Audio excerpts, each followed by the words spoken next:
Good afternoon, good evening, good morning, good day, free enterprise fans around the world and on other planets and celestial beings like the moon, which we'll be seeing a lot of today.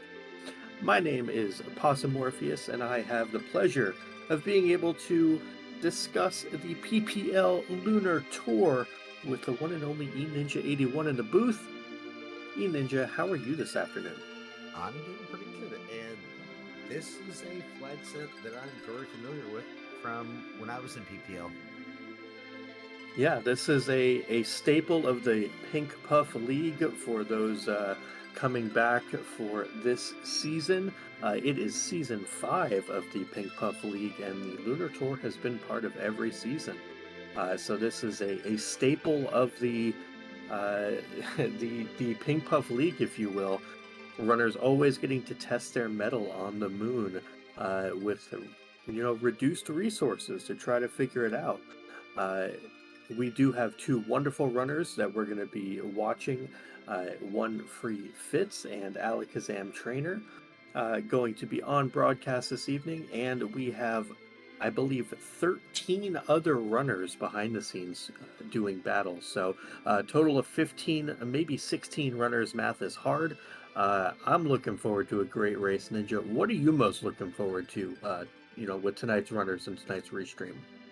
I'm just looking for a good race too, and kind of some interesting fights on the moon. Yeah, I know you have a history with the Alt Gauntlet at the Masamune altar. I know that I'm sure you're wishing the nicest of evils upon our runners, but I imagine that's what you want to see. I mean, there's several bosses on the moon that are not nice. Definitely true. But our runners will have some pretty welcoming flags to help them along. Basically, they need to worry about the Cave Bahamut objective, the Murasame altar, the Crystal Sword altar, the White Spear altar, the Ribbon Room, and the Masa altar. But to help them conquer all those lunar places that they have to go and do battle with, they have T Wildish max tier 6 on. If I'm not mistaken, this is the first season of the PPL where T Wildish is on for this flag set instead of T Standard. So our runners are going to get a nice bump in power and be able to conquer those things. So Yes. yeah. Also, the starting edge character is kind of nice as well. Yeah, starting edge character opens up a couple things that I know you enjoy. One is obviously having a nice amount of power, but another thing is the ability to steal resources, specifically sirens and your favorite Bacchus wines. Yeah. So early on, Ninja, with this edge and with a fair bit of power, where do you like to go? Do you like to go to Eblin or Watery Pass or, something like Damsian? What's your kind of cup of tea on this? Watery Pass, that's usually my go-to. And we start out with some darts I saw. Yeah, I saw some darts, a pink tail, and realistically only a black belt that came out of those two grab bag kits. So our runners will have to do some shopping, look for some life potions, some camping gear, some curatives, but they do have the beefiest of teams possible Yes. on this flag set, starting with Edge and Sid. That is 1500 HP right out of the gate. So our runners are going to have some choices to make, but looks like Alakazam Trainer has decided Mysidia, and Fitz has decided Baron. So going to get some character checks, some looting, kind Ooh. of knock out a lot of things all at once. I did like the Ninja Star from there in Baron. Thanks, Dart, for him as well. Uh, like the Kane more on Alakazam Ooh. Trainer's side because we had a Gungnir in one of our grab bag Yeah. kits, so that's going to be quite a nice bit of early offense. Yeah.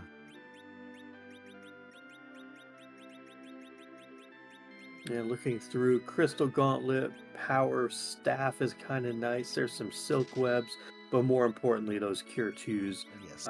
really going to help out.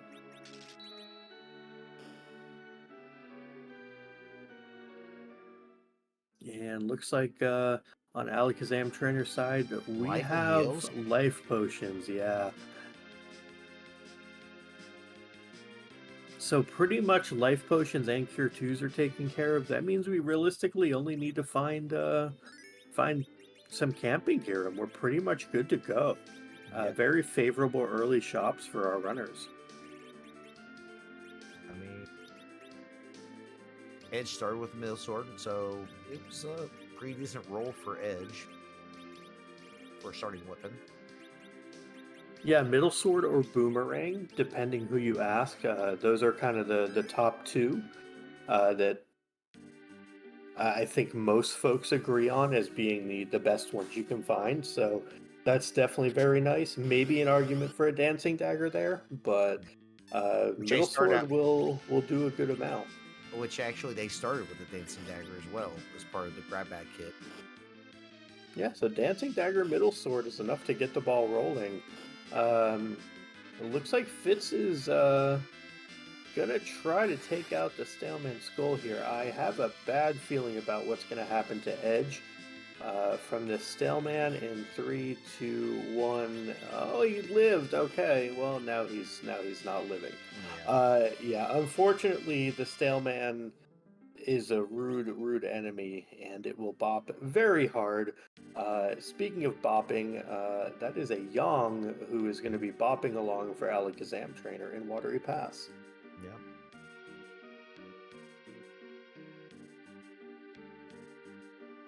And no one to use it quite yet, but a heroin robe was picked up in Watery Pass as Oh, well. That is quite the nice find. Looks like we have some ogres on Fitz's side. These are going to be a little punchier than we want to deal with right now, especially in the front row. So I think Fitz should probably just take the loot and then bail on this. And that's what he ends up doing, taking a reset there. Knowing where those trap chests are, he can go and get that loot and then decide to come back and do the traps later. And, with T Wildish being on, those trap chests are very high value, but probably want to focus on them a little later. and it looks like Alakazam's doing Dampian. Yeah, don't hate it. It's very Oh, dense. another And, middle sword though. yeah, a couple swords, some darts in there. Not too bad at all from Damsian.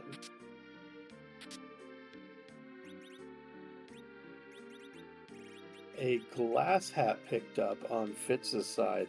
That actually makes both the ogres and the Staleman Skull chest doable. Going to be a little bit slow, but basically free with the glass hat in the back row. Yes.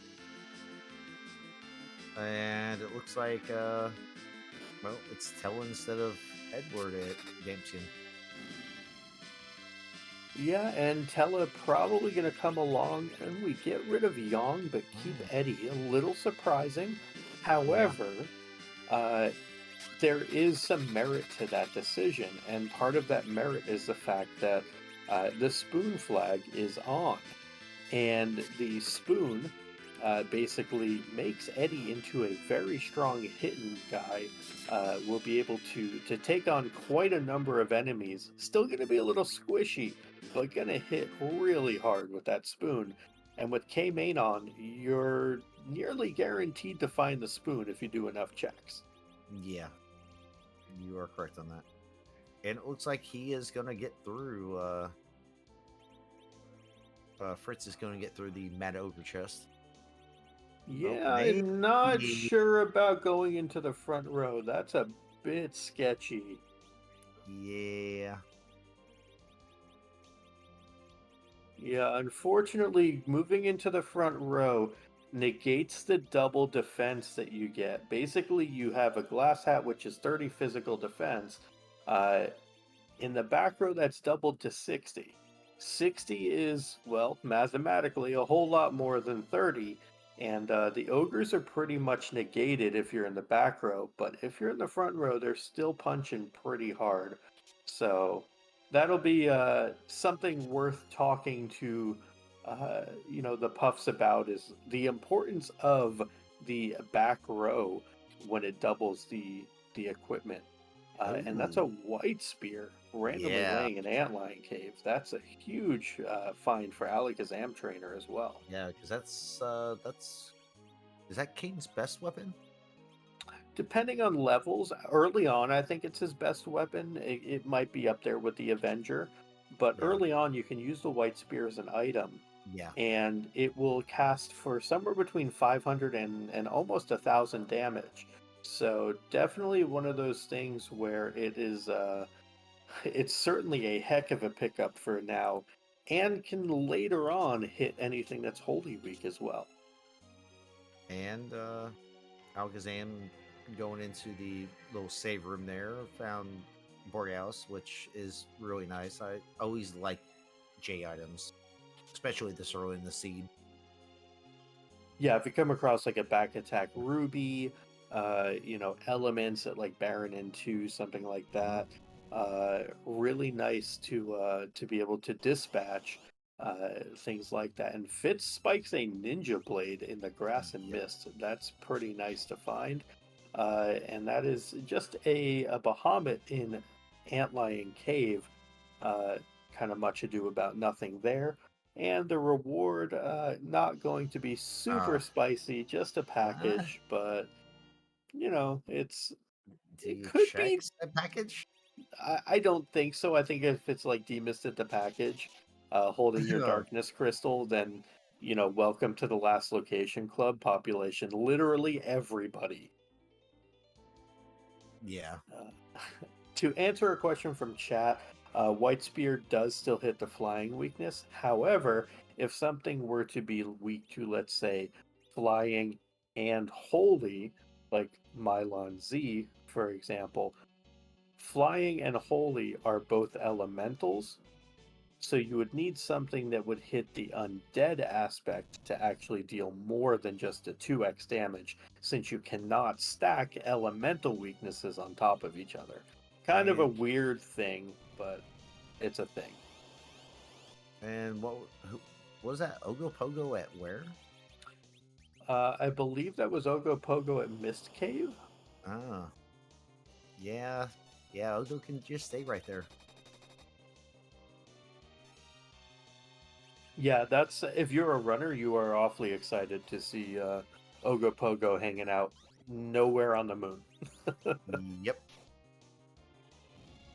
Looks like Alakazam Trainer has decided that Palom is going to be added to the party. We are yet to see a White Mage anywhere, but we still do have a couple character checks left. So I have no doubts our runners will be able to get a true White Mage. I know that personally I will happily rock Atella until the end of time and have him be my White Mage, but I know for a lot of folks, especially at the Pink Puff level, uh, that level of comfortability is not to be expected with Atella. He's very hard to manage as your sole white mage. Yeah.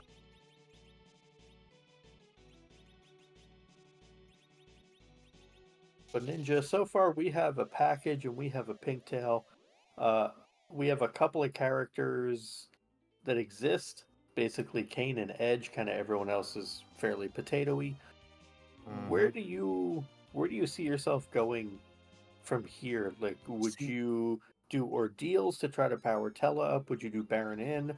What would kind of be your roadmap on the overworld here? I'm sort of liking where Alakazam's going. I mean, I know a lot of people like to fade the bull until they have the Sheila checks, but I always do my above ground checks first. And that includes that even if I don't have the pan. Yeah, definitely makes sense. Um, doing those overworld checks, since they're pretty much guaranteed to have a key item, is pretty pretty much a requirement, I would say. Yeah.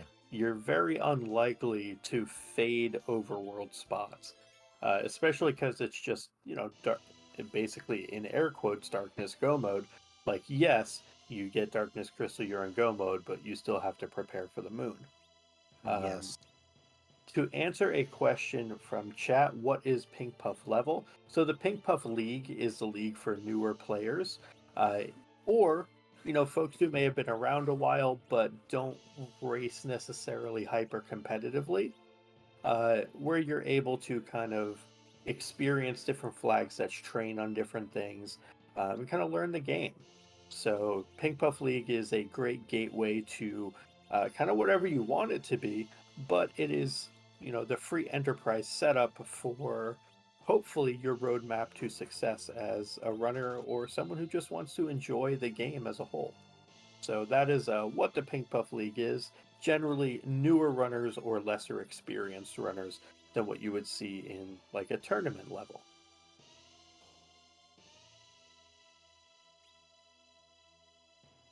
And we do see on Alakazam Trainer's side something that I really like when you're a little strapped for power Mm. was buying 10 vampires.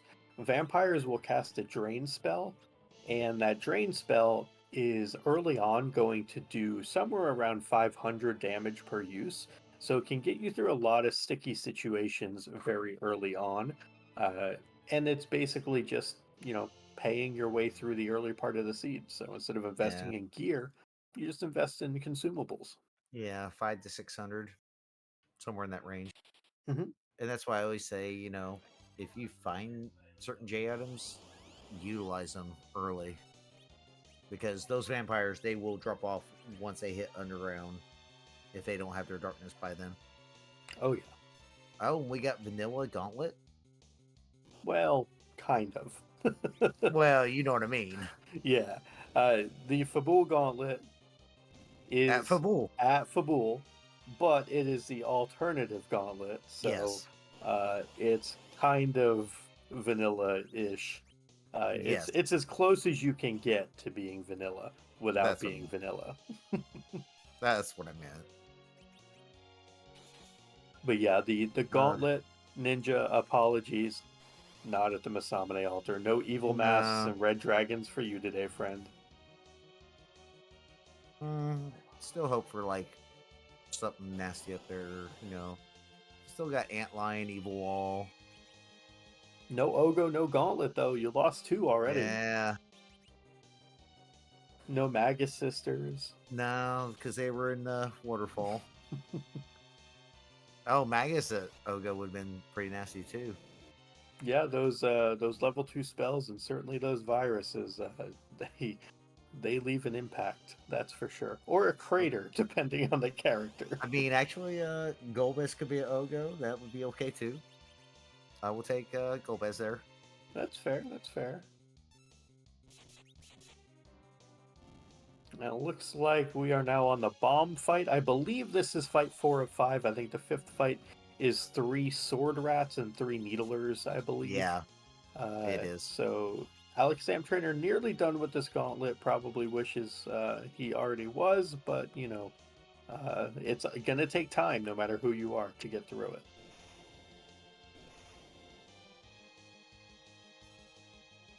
And the bombs decide they just want to blow up.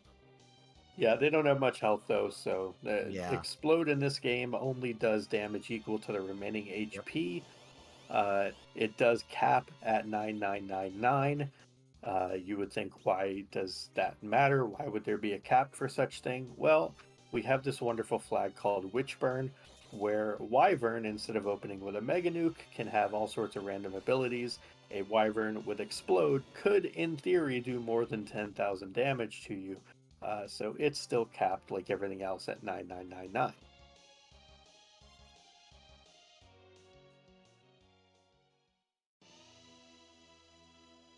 Both are runners with very similar parties. I think the only difference is Alex Zamtrainer's rocking a Palom, whereas Fitz is not. And that's a tower And key. yeah, that's Mm, eh. yeah. It makes the routing efficient when we're underground, but Yeah. Hmm. Hmm. Yeah, if you find a Rydia, I mean, there was a Leviathan orb. Yeah, Leviathan Orb is nice. It certainly would be a power uptick for this team. Surprisingly low power, honestly, given that, we have so many characters available. Realistically, we kind of drew blanks on a lot of these characters. No White Mage, a Palom, but no Rydia, and no Cecil in sight. So kind of Yep. a lot of the characters you'd want to find for this flag set are still in hiding right now. And that might be a little awkward for our runners as they progress throughout the seed. Yeah, I yeah, I totally agree with you on that. But Alakazam Trainer is ahead a couple of checks on Fitz. Fitz has done a little more shopping and a little bit more playing in Edlin. So we'll see if Fitz decides it might be time to start doing some checks. Yep, it looks like it. Yeah, may be the case here in Fabul. Alakazam Trainer going to show us our first look, I believe, at the Ordeals character. And we'll see if maybe one of those white mages or a Cecil shows up and we get another party change. Oh, And hey, look, that, party changed. yeah, I'm out Sid and adding Rosa to the team here. Tella. Wow, okay. Ooh, keeping Sid as the anchor.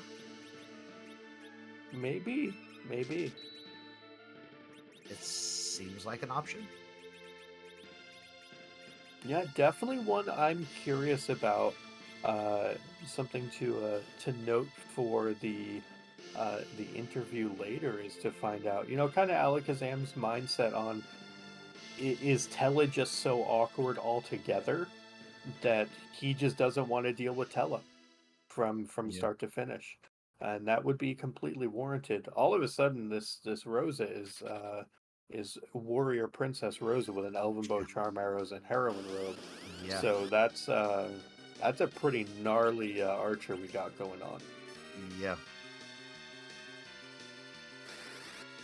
And it is a form of Mylon here. Yeah, Mylon and Oh, friends, which is what it's we vanilla. have. Yeah, is actually really nice because we can just flame with edge, Or take just out use the a grimoire. four. Yeah, I can use a grimoire as well. Shiva Um, should do it. Shiva will take out the first four, the zombie dance party, if you will. But Mylon's body will take a little bit more time. Yeah. There's about 2100 HP, I want to say, on Mylon's body here, maybe 2000. I forget the exact split. The lit ones will actually do appreciable damage here, especially to a Rosa who is not set up well for magic defense.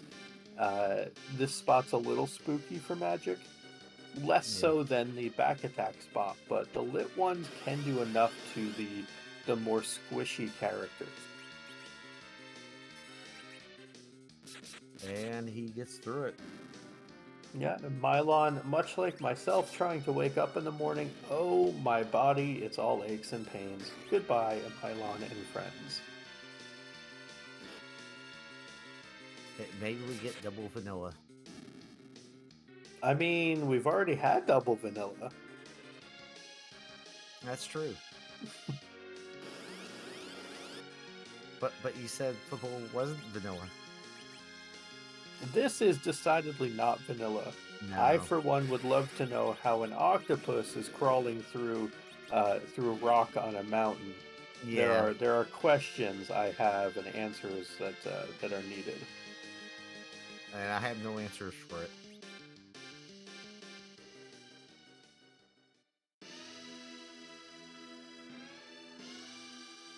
Ah, there we go. Howls at Moons, Angie Dave, both saying it.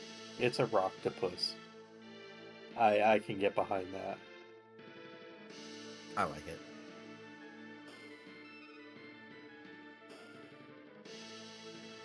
A breed of tremor. That's an interesting throwback Yes, that I it would is. not have thought of. I like it. Fitz is through his gauntlet. Okay, and Alakazam's not going to take a safety save. He's like, Not nah, it's really good. a reason to. Yeah, there's nothing in here that should be I, bad. Unless it's like, say, Wyvern with some sort of weird burn. yeah, but even then, I think we're so fast if we're fast anchored anyway that it should Oh, never even get never to mind. It's just a turtle. do anything. Um, yeah, but here's another one of those bosses though that you would have liked to see on the Moon Ninja that is not on the moon. Yeah, kind of nice high HP boss spot. Those waves will hurt really bad. All right, and Fitz also says hello and goodbye to Tella. Fitz rocking full on zero white mage right now, not even Tella as an option. Uh, Certainly is also going to pick up Rosa off of Ordeals once he gets there, but The real question is, who does he mm, drop for Rosa? I mean, for me, it's probably Yang, and then you anchor Sid, but it might be Sid and then figure it out later. Yeah, So there's no shortage of people to make anchors later. yeah, Send them all to Mysidia and the Tower of Wishes and all that. Uh, but worth noting on Alakazam Trainer's side, Ordeals gives us a hook. We do also already have a Pinktail. okay, I'm a big fan of rushing this Pinktail because there's a yeah. couple things we could find, primarily Masamenes, Avengers, or Holy Swords for Cecil. Lots of good hits because we eventually expect to find a Cecil unless Dave has hidden the only Cecil like behind the giant, for But example. it's gonna be a white shirt. Which is not the worst thing. No, I mean he's got a Rosa, so yeah, Like the only things right now that are not usable are Cecil's Holy Swords and Rydia's Bahamut Summon. yeah. And it's not really that bad if you get those, I guess it could be Artemis arrows, which which actually is he still has. fine. I mean, yeah, I guess he has a Rosa with Nelmbo. Yeah, so I No, mean, that's a sword. Excal's not usable right now. However, uh, Excal certainly is usable if a Cecil shows up. Yep. And it looks like Alakazam's gonna go probably scout out the character at Hook Route. Yeah, No, no, probably not yet. I think it's Baron in. best to, yeah, clear out the rest of the overworld and then make that decision of am I diving the hook route right now or not. And in this And particular case, I like clearing out Baron first because if it's a magma key, you probably dip in, you look who the character is, and then just leave, um, yep. and kind of worry about it later. Oh, and Alakazam's staying at the Motel 6. $50 a night every night. Yep.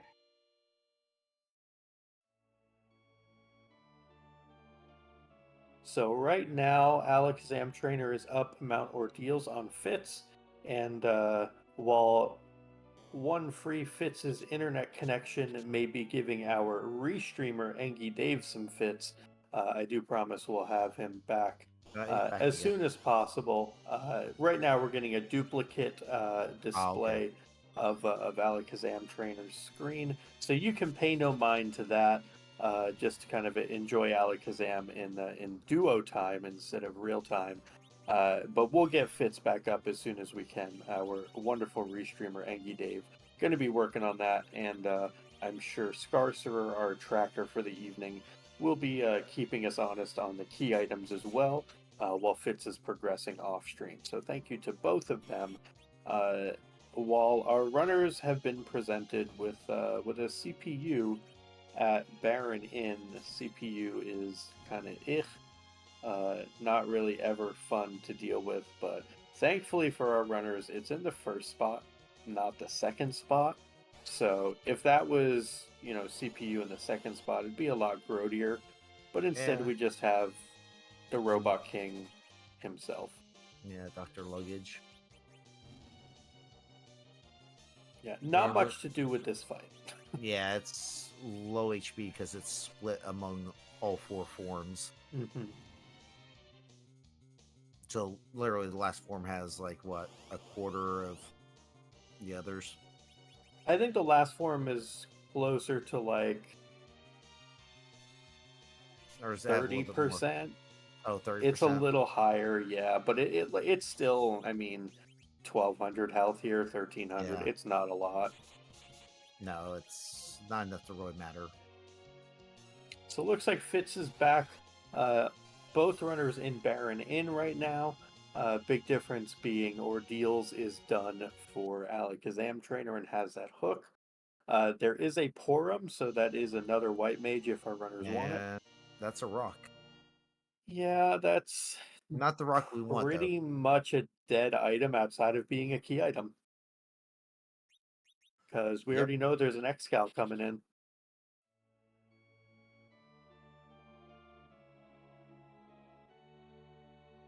Dr. Luque feeling exceptionally gassy today on Fitz's side, as three-fifths of his party has been put to sleep.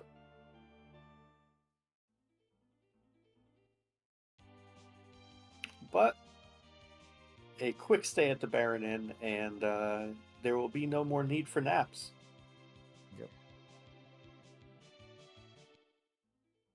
Oh, and it Alakazam is looks like, doing some shopping.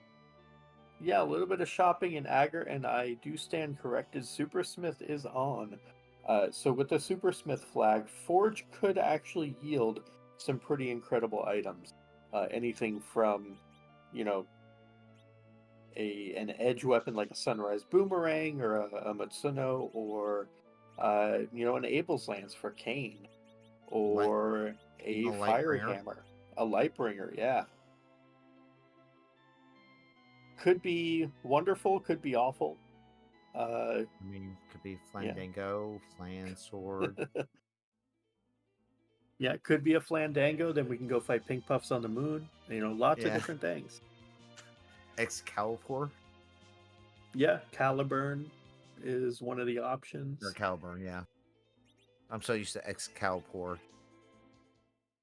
And Fitz is returning to Mysidia. Pick up Tella. So I think Fitz is going to be going with this party he's got now. I'm guessing he's going to swap out the Porum for the Rosa if he goes to Hobbs. Except to Hobbs, to Ordeals, excuse me. If he doesn't go to Ordeals and just says, nah, Ordeals is a stinky place, um, might do something different, but that's where a hook is, so I don't think he can fade it unless it's like demist at Zot 1 or the package with the magma key, but I don't see how we ever get there without doing Ordeals first.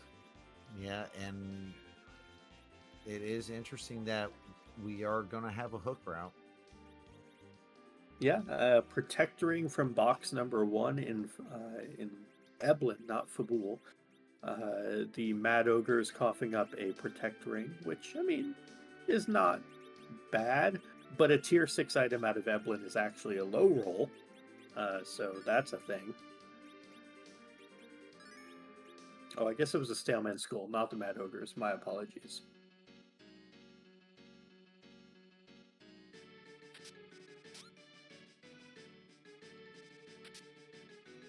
I was kind of interested, wondering why Alakazam didn't go down the hook route first to see what was in the shop. I always do it and then exit right out if it's, I mean, if there are, like, say, hourglasses in there, it makes this so much easier.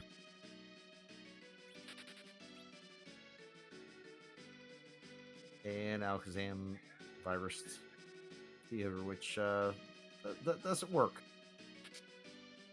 Yeah, unfortunately, ogres have very high magic defense. They are mages after all, because of course they are. And Eh, there's just an apple. That's another tier 6 out of Eblin. Mm. but we also end up one level shy of getting Quake on Palom. So if the goal is Quake for the hook route, Alakazam Trainer is going to need to do at least one more monster box somewhere along the way. I mean, there is one more in here. Yeah, and the Black Cat Lamia chest is probably the least scary of the three, but at the same time, uh, if you don't,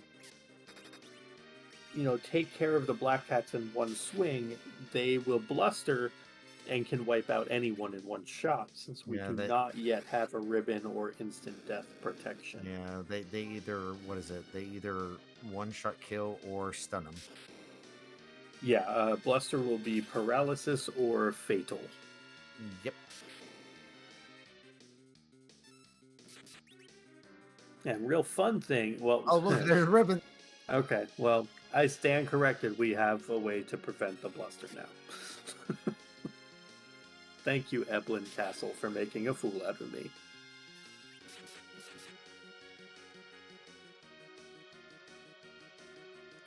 We see Fitz's Edge doing about 600 to 700 damage a swing, about double what Alakazam Trainer's Edge is doing. Alakazam Trainer has a better cane right now, but an inferior Edge. So we'll see. Oh, this is going to be Oh scary. So no. casting Flame is only going to do about 400 to the cats. We're going to get a Bluster counter here. We're also going to get a Charm counter. Palom is charmed. Palom could virus the party. We actually would hope that the bluster hits Palom here. It whiffed, but this is a little spooky. Yes, it is. We need Palom to cooperate here and not to be a murder child of the worst kind. Yes. It's not like I've ever had, say a charmed Visoya cast Mio my own party. No, it has happened.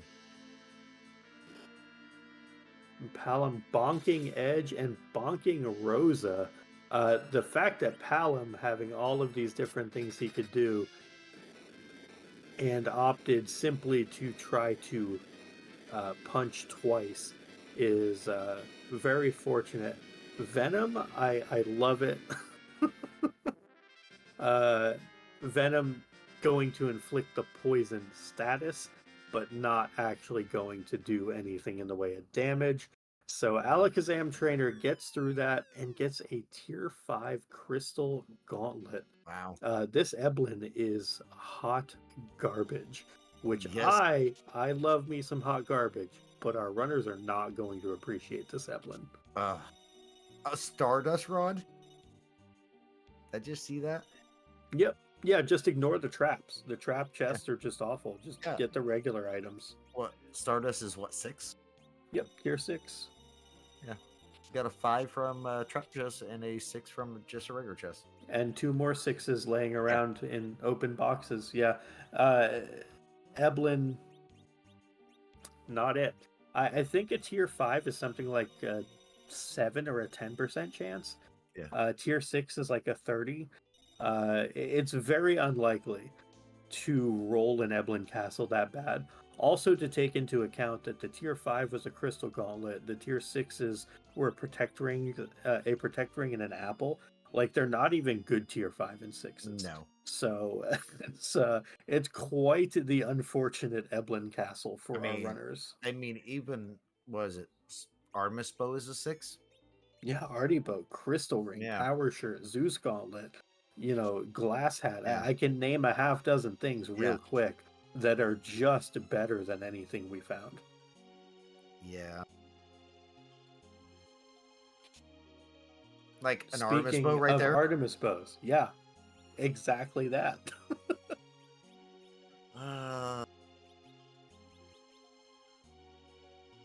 Just kind of tuck that into existence.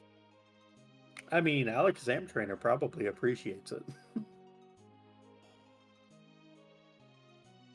Fitz does have his hook now. We're going to see from Alakazam Trainer what is hanging out here in the Eblin shop. This is the best shop in the game, not including the Forge. The reason being, it is guaranteed to have two tier 5 consumable items. Those would be things like Bacchus wines, sirens, hourglasses, coffins, elixirs, Leviathan summon, things like that. So, really nice shop. We'll see if it has. I would imagine Bacchus are at the top of our runners' lists as far as hoping that they're there. Ooh, selling a heroin robe. That is Yeah, interesting on Alakazam Trainer's side. and it's apparently coffins and elixirs. Yeah, 10 coffins picked up. No tents is interesting. Would have liked to see Alakazam Trainer pick up a stack of tents there. I don't Yeah. know if he found cabins. If he found cabins, it's fine, but tents can be very nice. Ninja shirt for sale. Yeah, and probably a boomerang here to back row as well. No. Mm. I don't hate the ninja shirt pickup if you're going from nothing to a ninja shirt. A ninja shirt is actually a pretty incredible piece of gear. Tons and tons of magic defense, pretty decent physical, um, and just gives a little bit of agility as well. Yeah. But I think it's a very very underrated piece of gear. I totally agree with you on that.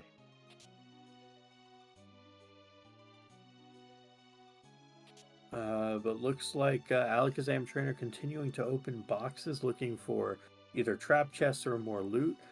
Does come across the defense sword, which is one of Kane's best weapons, hanging out in a box, and going to be looting some of these other chests as A well. There's another protect ring. protect ring.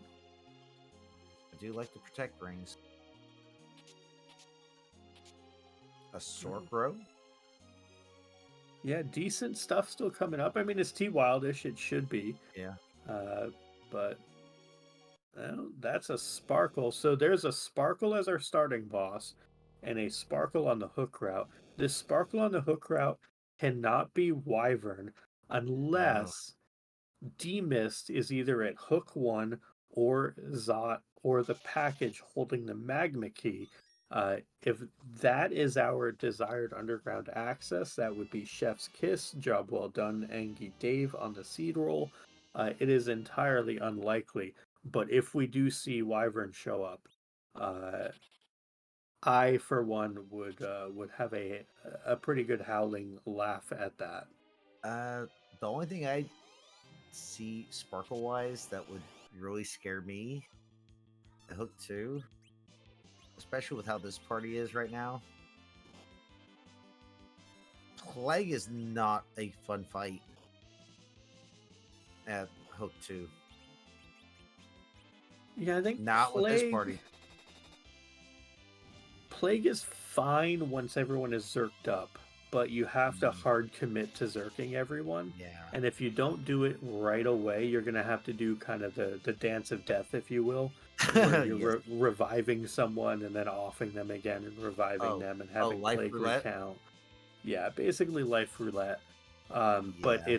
it's inflicting the fatal status or the swoon status on your own party as opposed to having the enemy do it. So I Yeah. think Plague is doable. It might be a little technical, but I think doable for our runners.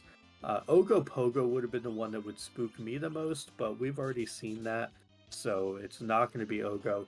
How D about Lunar Lunars Beast? would be, yeah, Lunar Dragons would be an interesting test because I don't know if our runners have found Starveils, and you're not exactly going to just burn them down.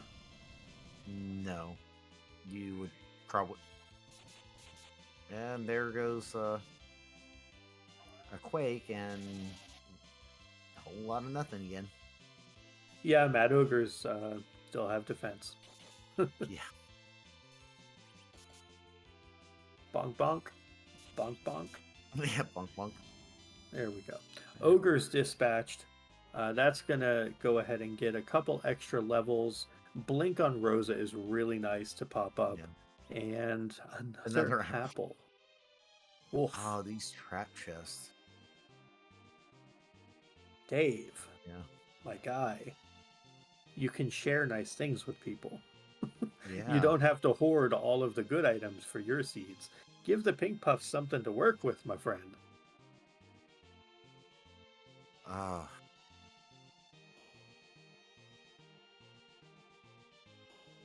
But alas, Alakazam Trainer, overworld complete, 4 trap chests done, a fair bit of looting done. Still, coming down on this hook route at about the 42-minute mark for, getting to where the save point is.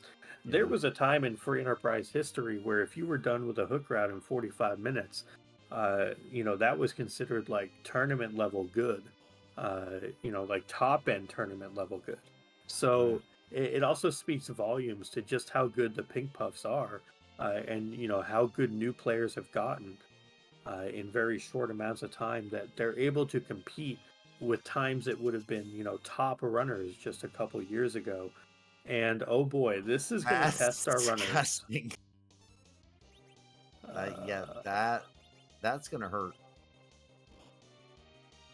Yep, that's a one shot on Palom, who you really wanted alive for this. That's a For one Quake. shot on Kane. That's a reset. I don't blame Alakazam Trainer at all for resetting there. That Baigen is gonna be a testy one for our runners for sure. And only one cabin for Alakazam Trainer.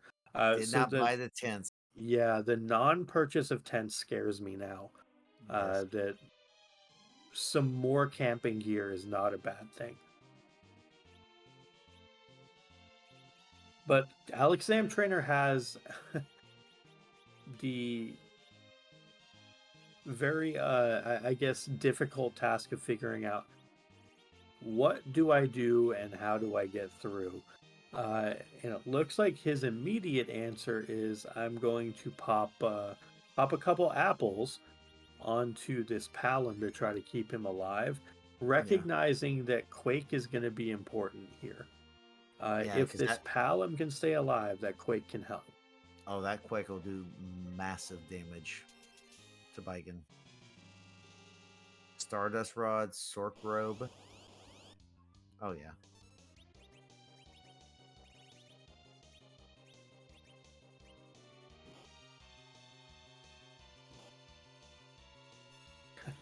There goes Goodbye, Kane.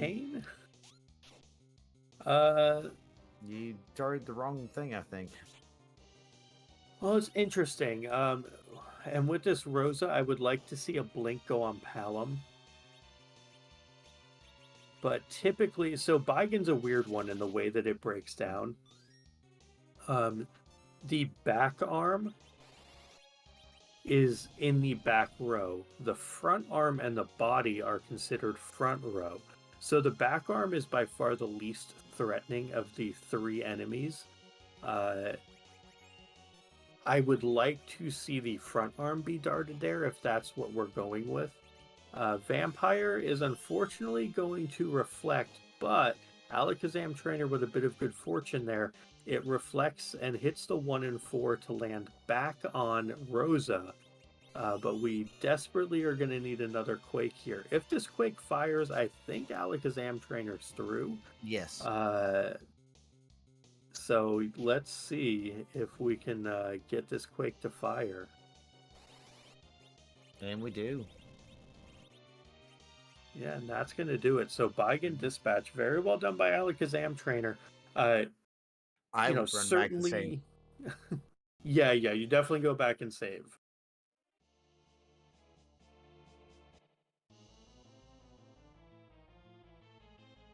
So definitely some ways to optimize that fight for Alakazam Trainer, but getting through it is the important part, whether by skill, by grace, or by good fortune.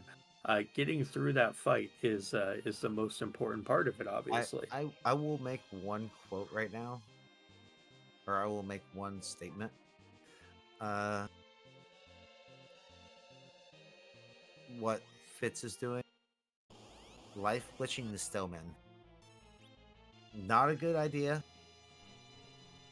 Personally, the experience you get from the Stillman is not that much, even if you life glitch them.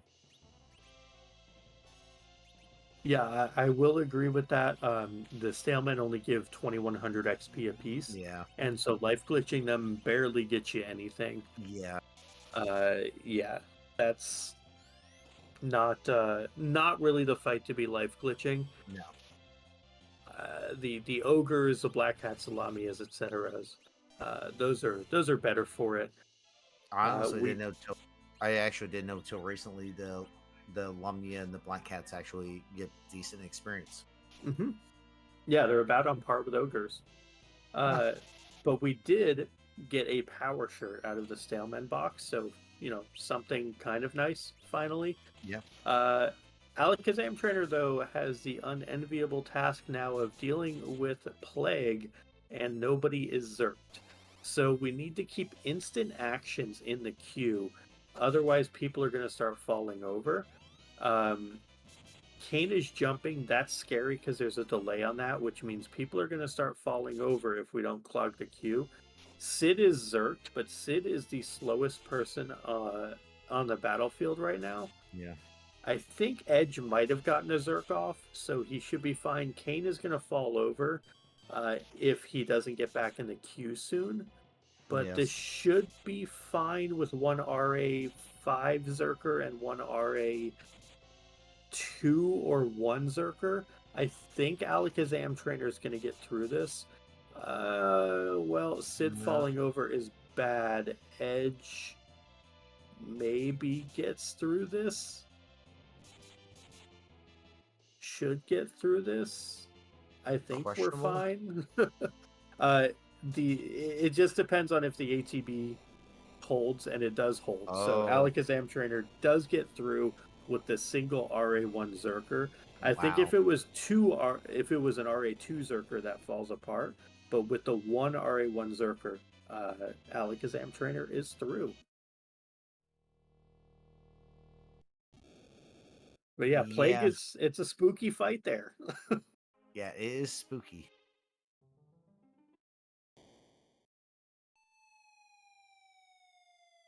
And let's see, we could see who's up the top of tower.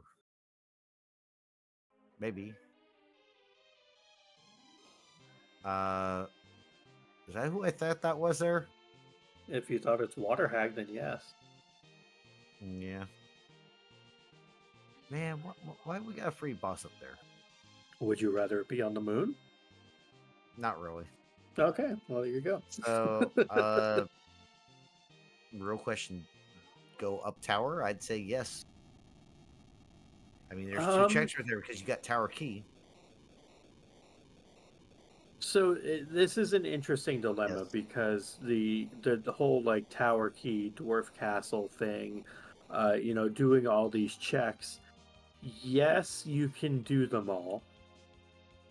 Uh, and yes, you can take care of what would be considered like traditional routing. Mm-hmm. Um, but this flag set demands but one key item ultimately. Mm-hmm. So routing efficiently is not necessarily the name of the game for this particular flag set. True. Uh, I do think there is merit to doing like Dwarf Castle and Tower and all of that, but I also think there's just as much merit to doing your freebies, Sheila One, and Feymarch freebie. That because you're only looking for a singular key item, I think it's much much closer to a toss up or a crapshoot than on other flag sets. Yeah. If this was almost anything else, yeah, Tower Key is in play, Dwarf is in play. That is not a particularly fun spot to find Val.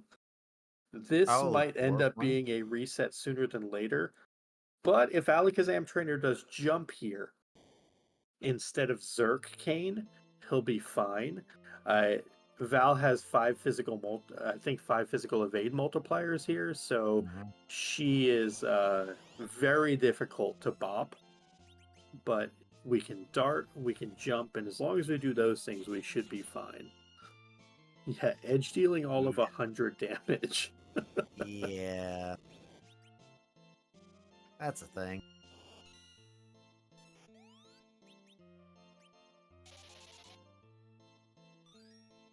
Bluffing up the Quack Kid.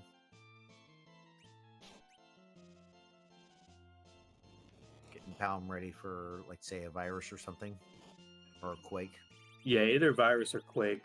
Sid, take a seat. And to answer a question from chat, Palom, whether he's 29 or not, is irrelevant because Warp Glitch is off on this flag set. Yep. And that was a pretty strong virus.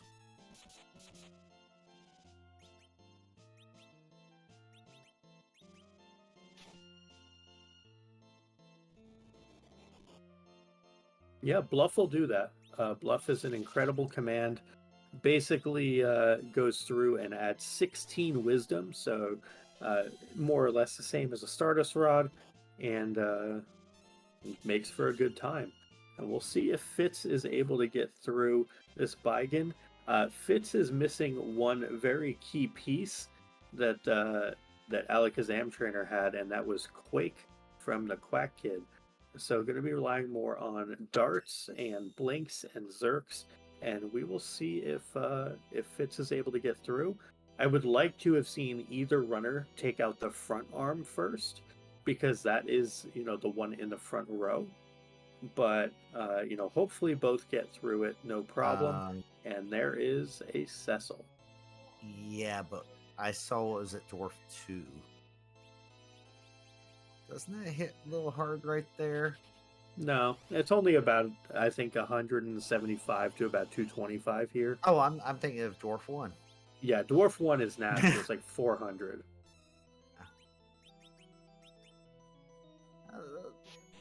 Still hurt a little bit. Edge gets through it, though.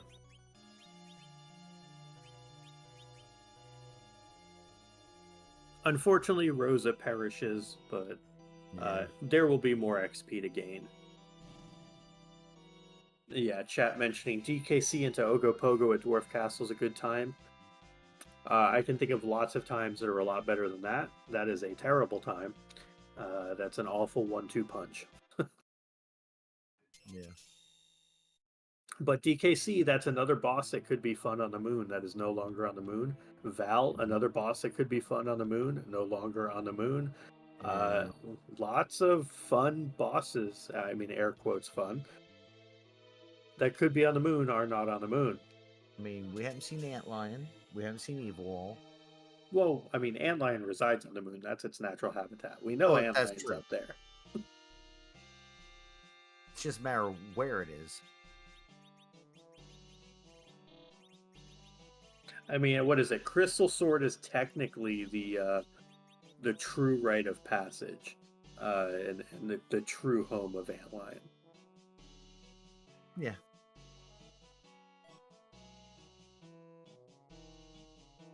Ugh.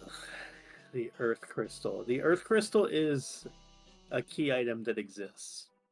Yeah. So it's a long check. In Alakazam Trainer's shoes, he has the characters he probably wants and or needs at this point. Mm-hmm.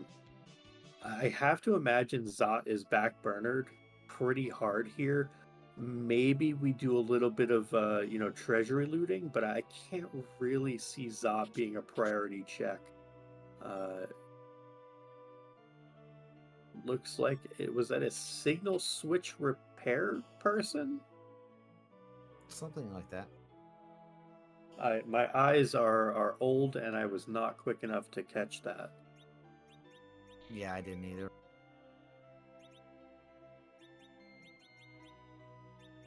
Signal switch repairer. Thank you, Alakazam Trainer.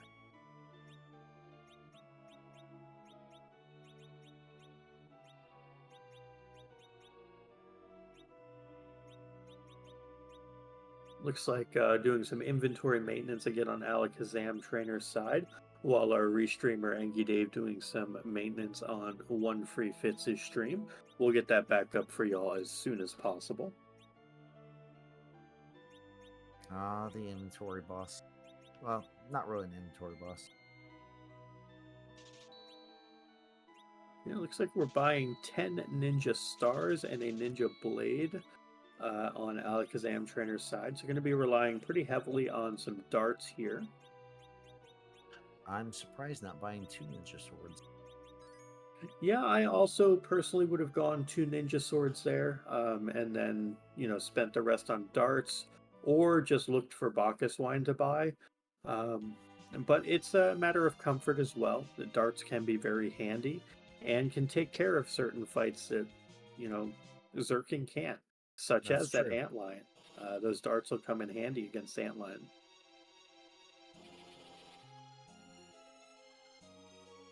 That is true because Antlion doesn't counter darting abilities Yep. or any sort of ability.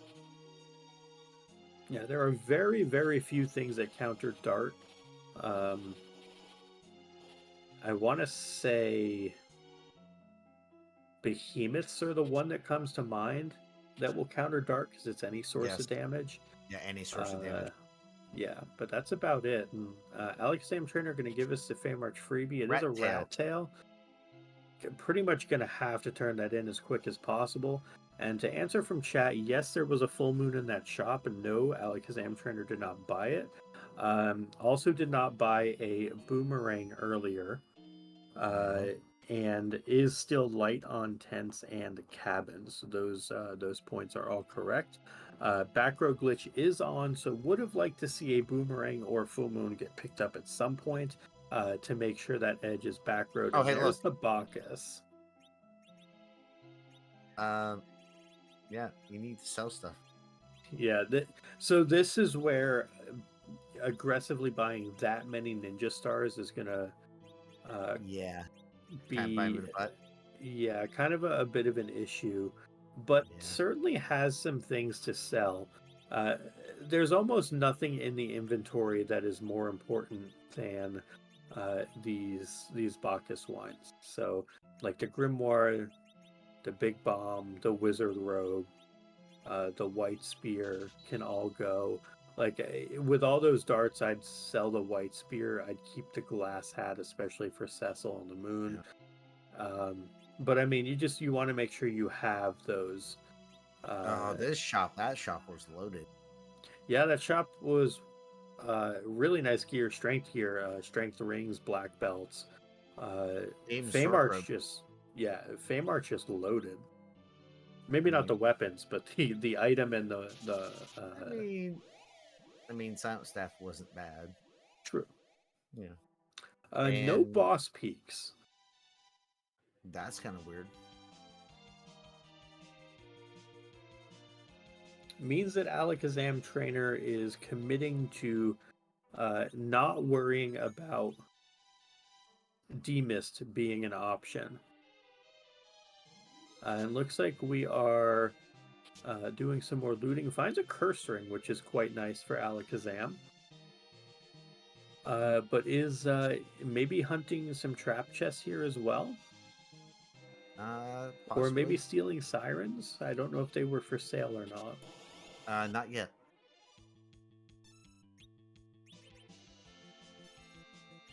They could be on the moon, True. Looks like we are and stealing it looks like we sirens. are. Yeah, I know this. I know this all too often.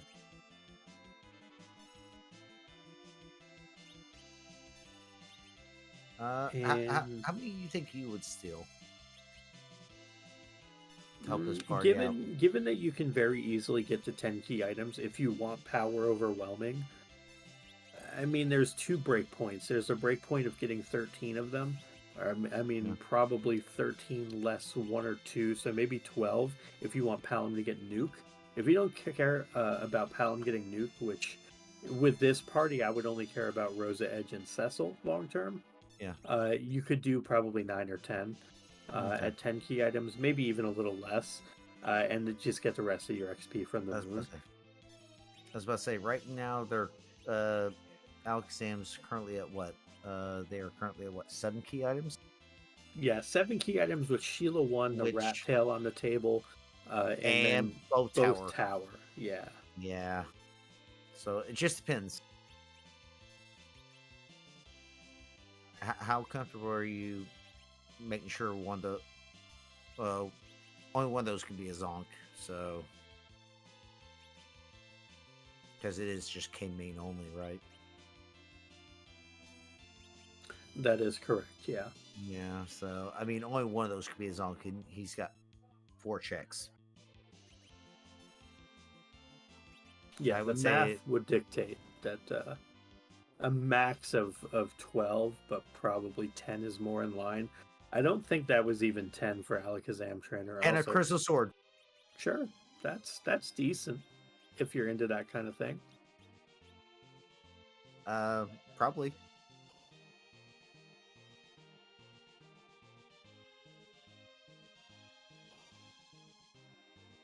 I Yeah, it mean, looks like we're committing to full tower.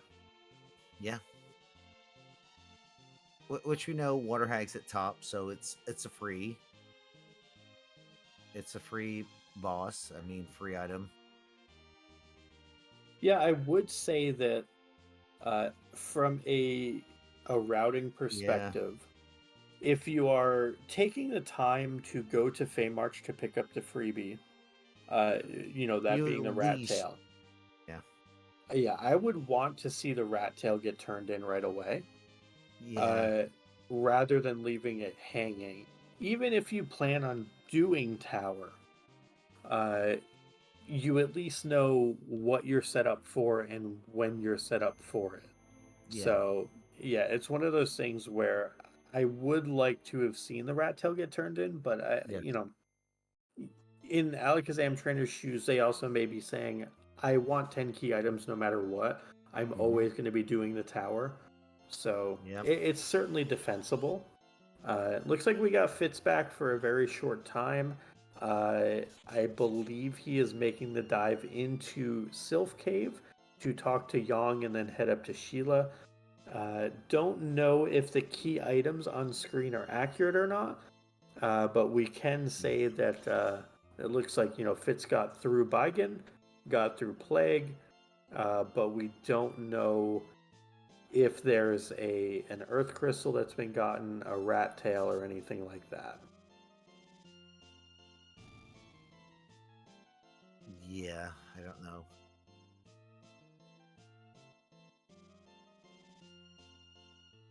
And let's see what we get from Water Hag. Uh, just a pass. Well, I mean, I shouldn't say just a pass. I mean, the pass is actually a bad key item to get. Yeah, actually, yeah. um, I forgot the flag set. Never mind. My bad. Take it all back. Fitz is near Silvera, turning in the pink tail and the rat tail. So Fitz did the Feymarch, got the rat tail. It is just a legend sword, but that does open up to Super Smith. So we might see Fitz head down and take a look at that. But it looks like in his party we don't see a Cecil, which would tell me that Dwarf has not been done yet. Oh, there's no boss off the chart. Yeah, no evil wall as well. So that Yeah. this moon looking kind of friendly. Yes, it is. It's looking puff friendly.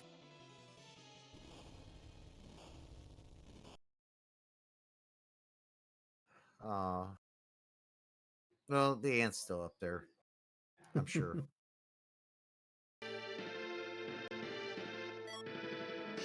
To answer a question from chat, yes, old googly eyes, antlion is still in play for the moon.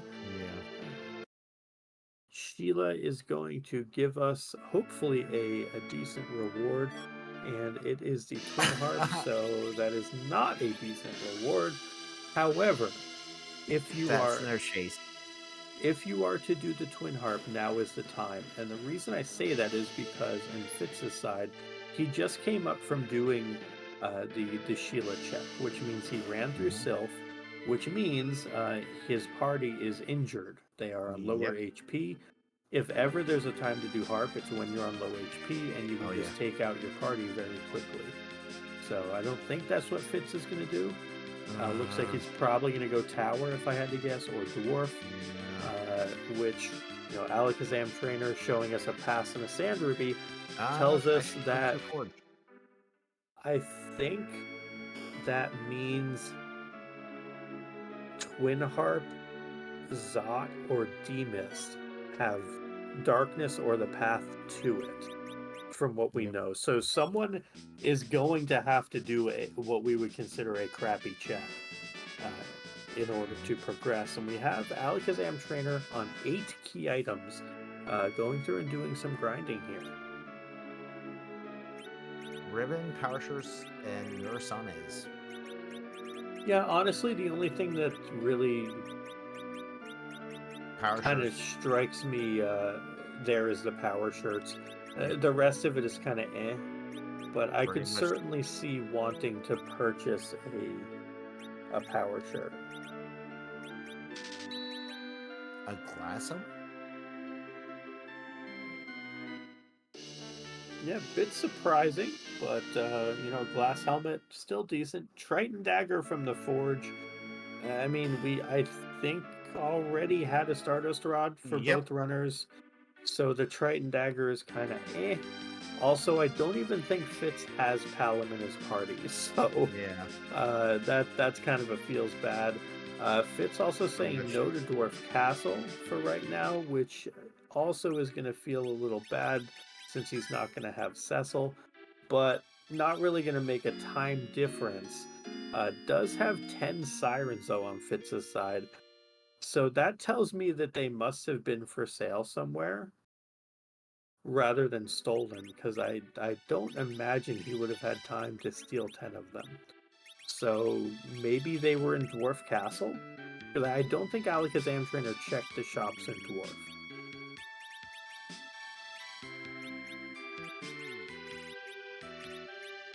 That's a good possibility.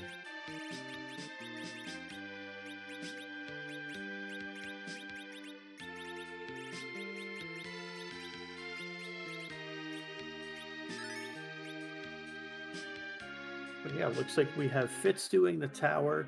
Alakazam Trainer is doing battle with some yellow dragons here. We are getting some thunder counters, which you never want to see. So we have, yeah, every time you hit a yellow dragon and you don't kill it, it will counter with thunder, which does 25% of your HP. So that Cecil, for example, does dodge. Well, now dies. Uh, Yep. so this yellow dragon got a little out of control. You want to make sure that if you're attacking yellow dragons, you're doing big chunks or lethal damage. Otherwise, it will eventually remove your party. It hits very hard, and the counters are pretty obnoxious.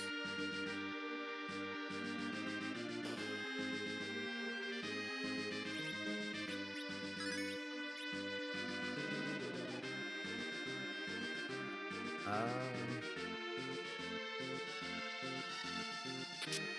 is Alakazam basically intentionally dropping his party's HP? You don't have the heart yet, No, I mean Alakazam Trainer, I think was just running in a different direction. though.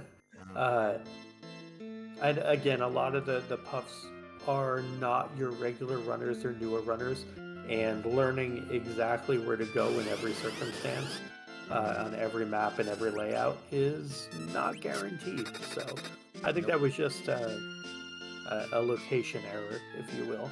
Uh, for Alakazam Trainer, though, they really don't have much left to do here. So I actually do think that we're going to see Twin Harp into Zot on Alakazam Trainer's side, which is very much so a feels bad, but also there's just no other options. Other than the rat tail. Oh wait, the rat Uh, tail we already know is nothing. yeah, it leads to Legend Sword, which is cool, but like doesn't actually do anything. Because the And Triton Dagger, it's a Stardust Rod. it's a pointy Stardust rod. Yes. We're gonna go with that.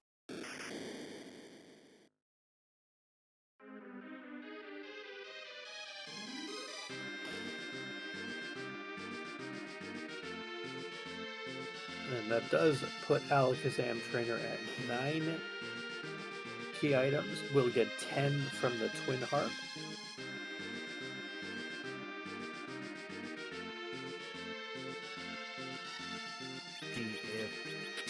don't know. Do you go back down after you get the 10 key items and just do your grind now? I don't think so. I think that in Alexam Trainer's shoes, or in anyone's shoes, I think Okay. that it's correct to wait until you get to 10 key items on this flag set, if you can easily get there.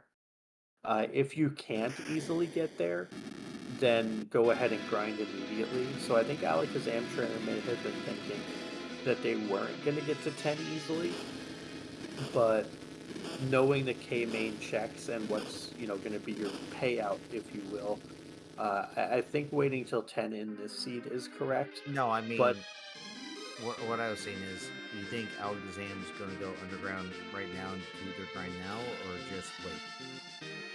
I don't think they're going to grind because they already did their eggs. Mm. They already did. I want to Oh, say I it was didn't like think they eight. don't. Yeah, they already did all their eggs, Mm. or the vast majority of them.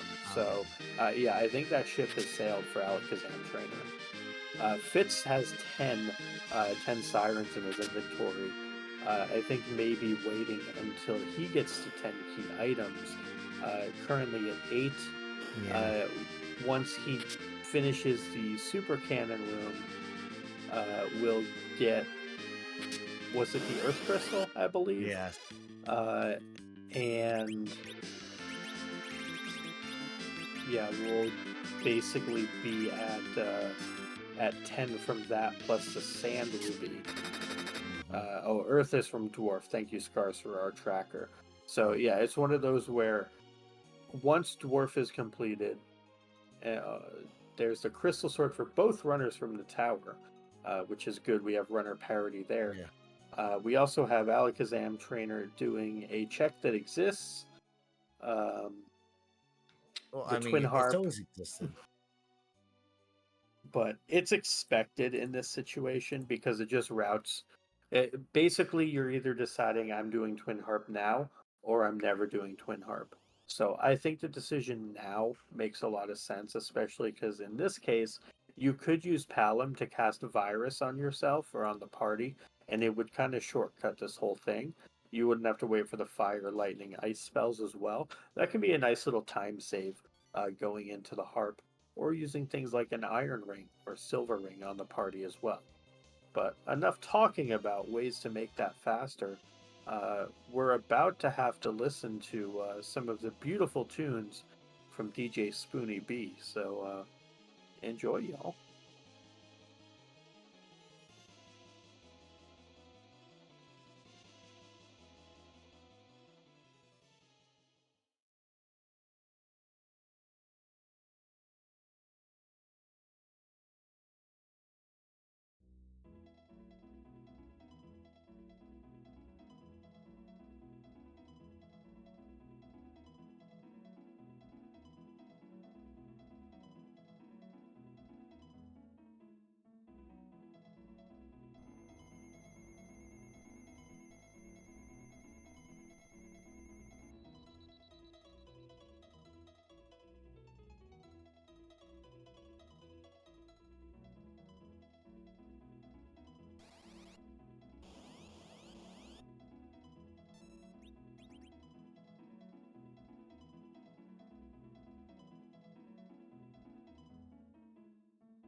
Well, and there it is.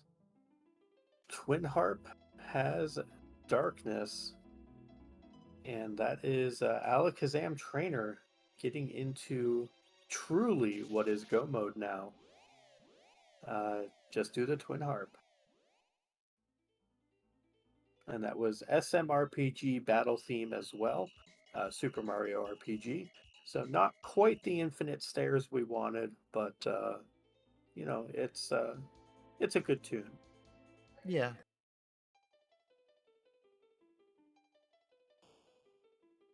And I suspected this might be the case, Alakazam trainer, doing the Earth Crystal for the treasury.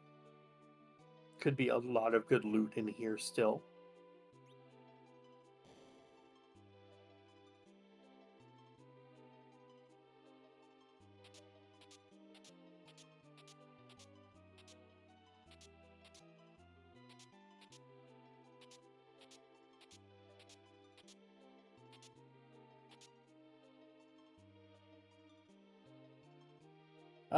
No strength gear out of 10. More money out of 10. Uh, Yeah. the life staff is okay. We picked up some fancy hats, a glass hat, a ribbon, but not really what we were looking for, I don't think. Still decent though, Yeah. but I would fully expect Alakazam Trainer to be headed up to the moon to take a look at what we have up there. Meanwhile, Fitz's internet has decided to internet again, and we will work on getting him back as soon as we can. In the interim, thank you to both Alakazam Trainer and One Free Fits for volunteering for this evening's race to be restreamed. Thank you, of course, to our restreamer Angie Dave, working through the tech issues and rolling this little gem here with required twin harp. I know that everybody in the crowd loves that. Yes. And thank you to Scarcerer for pushing all the buttons and lighting all the things up. And of course, thank you, Ninja, for keeping me honest up here in the booth. And thank you as well, Possum. It is always my pleasure to do comms with you, my friend. Yep.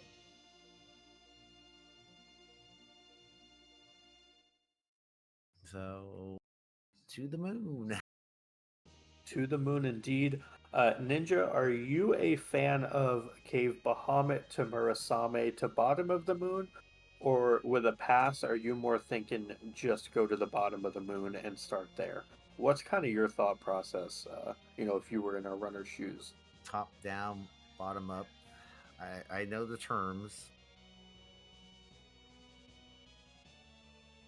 I mean, I checked to see.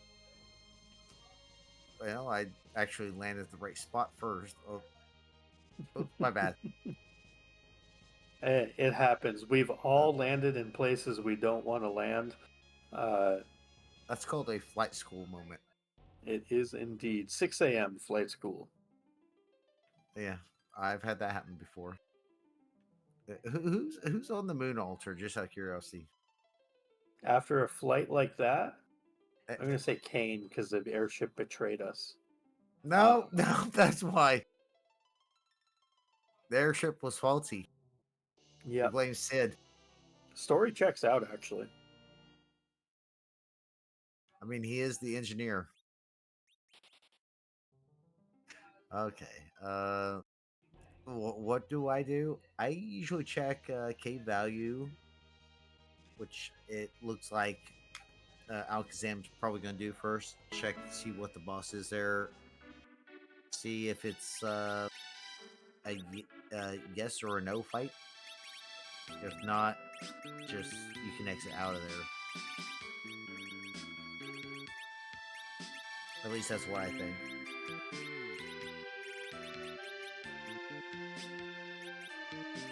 Yeah. Is there anything? Is there anything that K value that really is scary now? If we don't have hourglasses and coffins, dark imps are scary. Or antlions. Antlion? That might be one of the few things that you just turn around and you go fight other things for right now. Because This that is a punch is hard. really, really gnarly antlion. It's punching. Everyone in the front row is dying. That's what I kind of thought.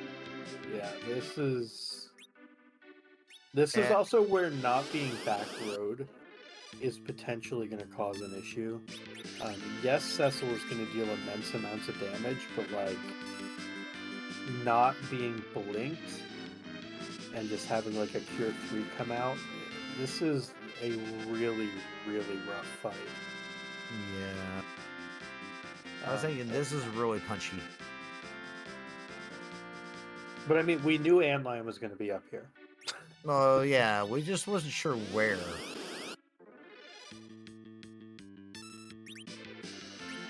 But we might just get away with it. Might be doing enough damage with Cecil And have to get Edge through. throwing darts. I would still really love to see a blink go on Cecil, because my fear is he gets punched, and then you lose the whole tempo of the fight. Yeah.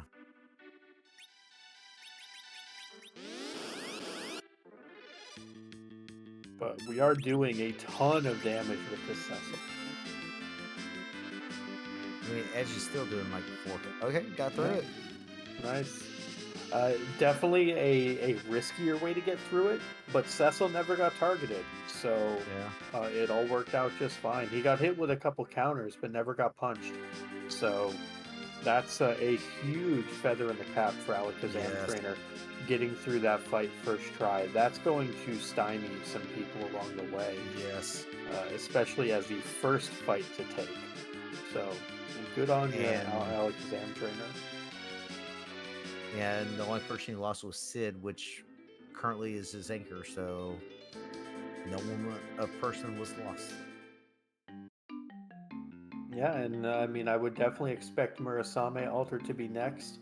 And then from there, I think the bottom of the moon beckons. Yep.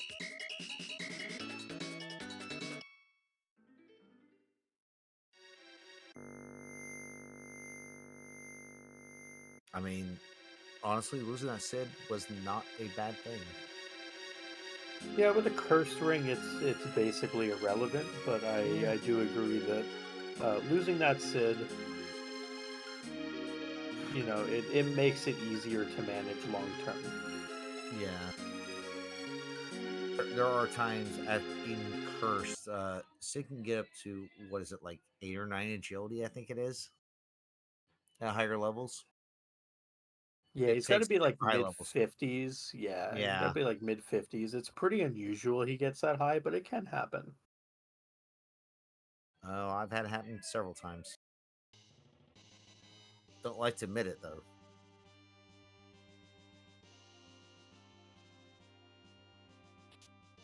I mean, levels solve problems, though. Yeah. I mean, if you get enough HP, you can usually push through any Zeromus fight. That's true. But let's Mm. see what the next fight that Alakazam Trainer has to work with is. That is Odin. Odin. That is one of, I mean, probably Odin and Antlion were about the two scariest fights. So Yeah, because that that's, Odin's still yeah. pretty punchy. Yeah, Bye, and Cecil. that is the issue. So Alakazam Trainer got away with it against the Antlion, but is not going to get away with it against Odin. That's the issue with not having your Zerkers in the back row. This Odin comes out. Everyone's going to be okay. Well, a couple people are okay, but now they're softened up. Um, pretty much need like a blink on Palom here. Yeah, this is goodbye, small child, because you are not dodging an Odin under almost any circumstance. So, You avoid that one temporarily. or just hope for better RNG on the physical hits that they don't hit Cecil. Yeah.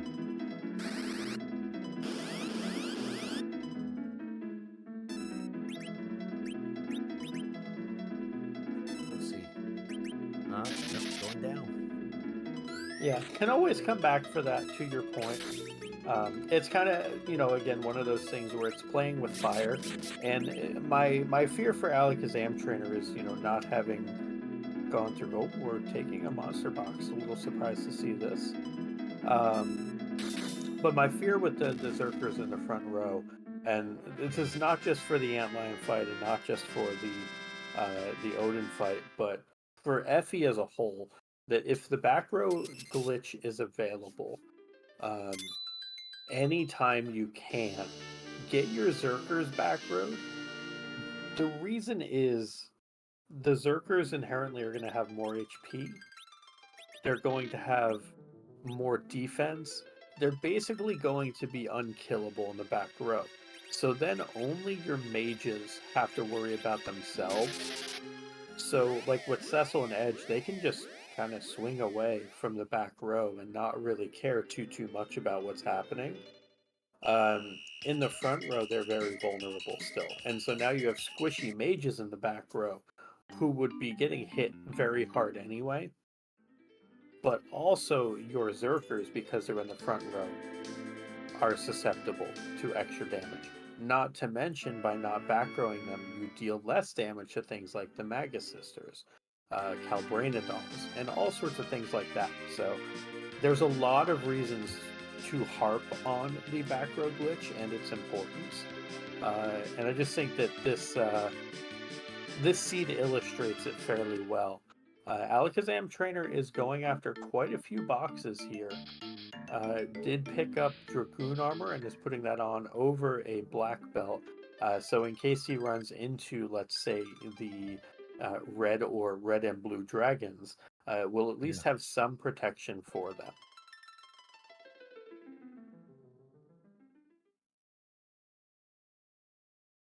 That's the Behemoth behemoth. is scary, actually.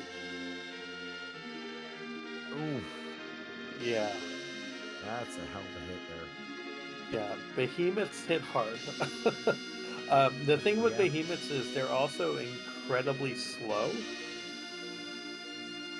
unless you are also slow anchored. So in this case, the issue is that the behemoth is now sped up Yep. by being slow anchored, because normally they only have 1 to 4 agility. They also are very resistant to magic. Yep. They're all around just kind of, you know, brick houses, if you will. I was gonna say jerks, but Well, yeah, that too. Um, they're very beefy, very punchy. This is arguably worse for Alakazam Trainer's current setup than Lunar bosses would be, or than even Red Dragons or Red and Blue Dragons would be. Like, this is probably the nightmare scenario for Alakazam Trainer right now.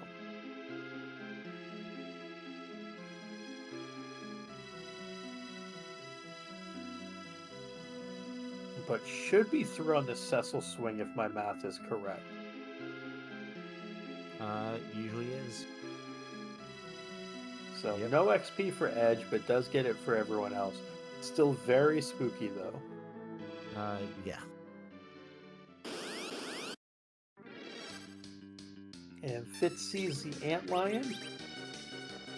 And we have Fitz here, has his Zerkers in the back row, but I don't believe is anchored. But is going to go Zerking and darting. Oh, interesting. You can dart the... you can dart the Triton Dagger. Didn't know that.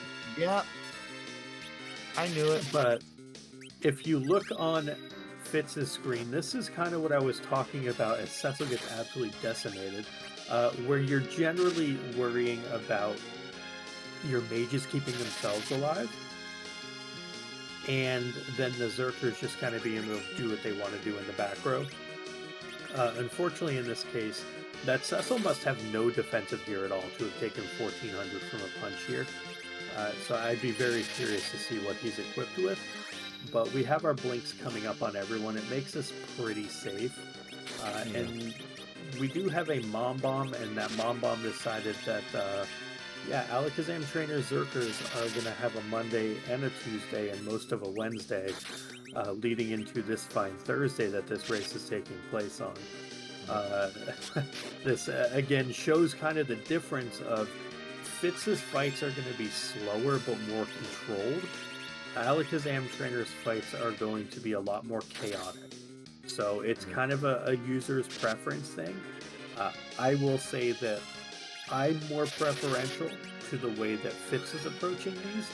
They Hmm. both can work, but it's just a matter of are you willing to fully embrace the chaos or not? Yeah, I actually do. I mean, Blink strategy, a little bit better. Yeah, And there's a reason why. yeah. Reset comes out for Alakazam Trainer. So for all the good things that have been done by Alakazam Trainer, and there have been a lot of them in this seed, we're seeing kind of a strategic implementation that may need to change going forward. Because Alakazam Trainer has been doing a phenomenal job throughout this seed on a lot of different fights. But some of those kind of, uh, more nuanced approaches to fights are Yeah, starting to kind of rear their ugly head now that we're on the moon dealing with the rough bosses. Uh, things where we were able to get away with it with the Antlion have now caused resets on both Odin and Mom Bomb. And so the time that may have been saved by just kind of YOLOing the Antlion have now caught back up on the Mom Bomb. So Fitz, who was, you know, somewhere in the neighborhood of 5, maybe even 7 minutes behind Alakazam Trainer at one point, um, having just completed this Antlion, is less than a boss fight behind now, maybe yeah. 2 minutes behind. So the gap has closed quite a bit. Alakazam Trainer is going to get through this time on Mom Bomb. Uh, Cecil didn't get bopped. That's basically the sole reason is, does your big DPS get bopped or not? So Alakazam Trainer is done with a second lunar boss now. And Crystal the Sword dart. Alter Mom Bomb, and yeah, another dart.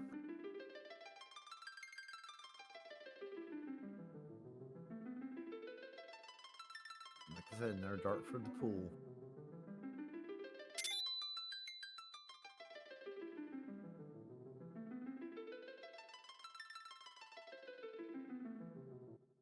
But yeah, Alakazam Trainer should be able to finish up on the bottom of the moon here, and then we'll have the difficult decision of safety versus uh, speed. So safety will be if Alakazam Trainer opts to go through and use the pass Yeah, after completing, all the moon fights, whereas speed will be just going from the Masamune altar straight to Zeromus. yeah. It's basically between do you feel comfortable taking it on with your current levels, which with the levels I see at this party, personally myself, I would feel comfortable, but Yeah, I don't know how these starters are. keep in mind we also are looking at an additional 250,000 XP between the three boss spots. Yeah, So we should have more than enough. yeah. I mean, even with the levels right now, I would feel comfortable with the C fight. I don't think it would be comfortable, but it would be, Comfortable enough for me. it'd be doable. Oh wow, thank you.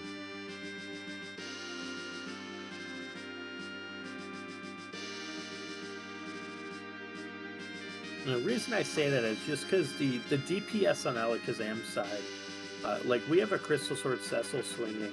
Yeah, Granted, these are being resisted, but 2K if you double that is only 4K. yeah, If Edge is also only doing like 2,000, you're kind of at a really awkward threshold for damage. Um, obviously that's a 4x hit on the Val form, so at least a 2x hit. That's one where it's easily going to dispatch the uh, the elements. But that is objective number 4, uh, being lit up 3 completed objectives for Alakazam Trainer. So only needs to do the Ribbon Room and the Masa Altar, and will be ready to fight Zeromus, while Fitz is fighting that Mom Bomb. And oh boy, we went from some quarter leg to full leg. That is 1 1/4 lunar legs. That's Yeah, that's that's a lot of legs. usually at least a full leg more than you want on the moon. Would have been real interesting if this Ruby was at the Masa altar, though. Yes.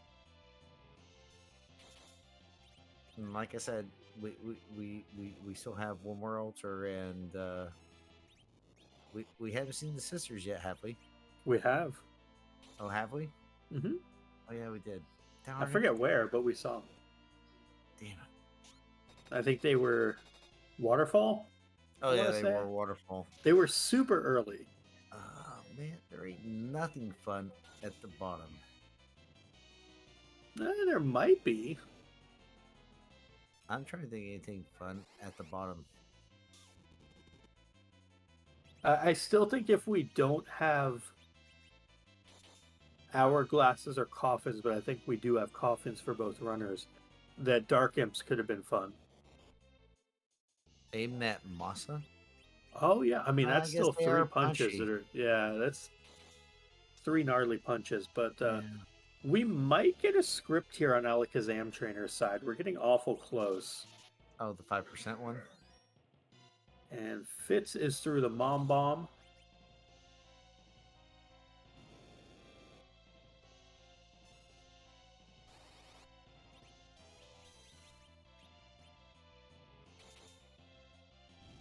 And down goes Ruby. No script. That is objective number 5. 4 completed objectives for Alakazam Trainer. Fitz completed objective number 3, which is the Crystal Sword Altar, and has 2 bosses down. So 1 to go for Alakazam, 3 to go for Fitz. But both runners on the moon, churning through these bosses with their parties in tow.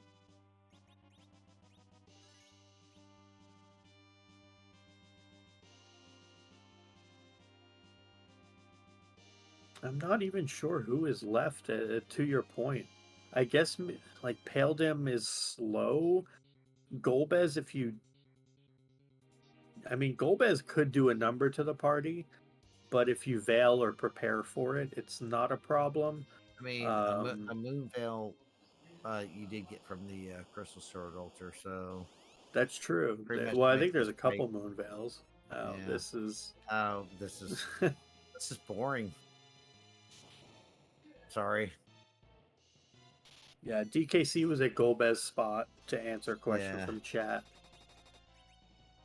But Ninja, I have a question for you. So we always talk about leg and quarter leg with Ruby, Yes. but what about feet? You see that foot sticking out? Yes.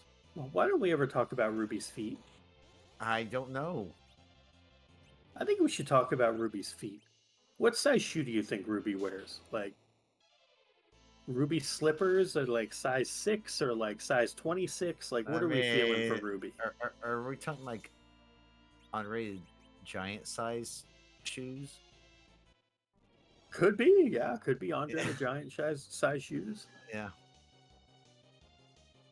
I believe it. I was trying to think, like, leg that big, feet got to be big too. Jeez. Ruby having a staring contest with Cecil on Fitz's side. Cecil lost that staring contest. Meteo gonna hit the Dark Elf and heal it for 10,000. I love the swag, rock. but this is not the fight to use it on. No, you don't swag Dark Elf Dragon form. I mean, you can. It's just not. Yeah, can. But this is getting a little bit weird. We need some things to happen here on Alakazam Trainer's side real quick to stave off. Okay, well, How am I despair actually here. cast Piggy on Porum who put up Cure 4, so Yeah, yeah. Alakazam Trainer gonna get through this. Kind of Again, recovered. a very close, very testy fight, but is able to get through. Yeah, it was recovery.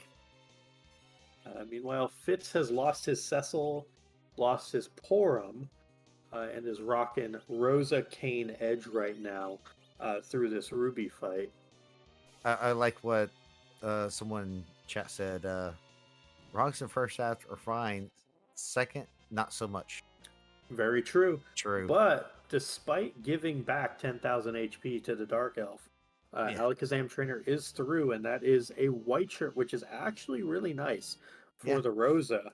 Uh, and that is all 5 objectives, and a crystal for Alakazam Trainer, and a script from Ruby wishing Wow. one free Fitz good luck in the remainder of their seed. So, And yeah. Alakazam is going to swag it. Yeah, It don't looks like. hate the swag walk. As long as we have enough Bacchus, we got 2 Bacchus left. Yeah, load everyone up with strength here and let them start to hit that Zeromus, whoever that Zeromus might be. Yeah. I like Mm. the swag. Yeah, I'm not sure what our damage range is going to be though on Alakazam's side. We might fall into that kind of 7,500 damage around range, 8K Oh, damage around, oh, where the we get combo wombo. womboed. Yeah, I'm a little scared because we're going to be rocking Duo Zerk. Um, that if Yeah. we don't get Sid in there as well, or like Mhm. do some hybrid reflect stuff, that it might get a little weird. Um, but Ninja, Yes. there's chat's on it. They've actually got the flags out. Why do they? They actually Why got the did flags out. they do? Normally, I got to be like, hey, chat, where's Yeah. the flags? They're on it today, so this is all you, my friend. Okay. Normally we randomize everything, but we can't randomize the Romas, so we like to dress them up, do cosplay. So the main question for tonight is whose butt are we going to kick tonight? And does it have a butt? And is it Or cute? is it cute? Does it have a hat? Can it play an instrument? Any other questions? It's not really tax season, but can it Ah, help with my taxes? well, oh no, I mean, can it help with your 401k or something like that? True. I mean, those are still tax questions.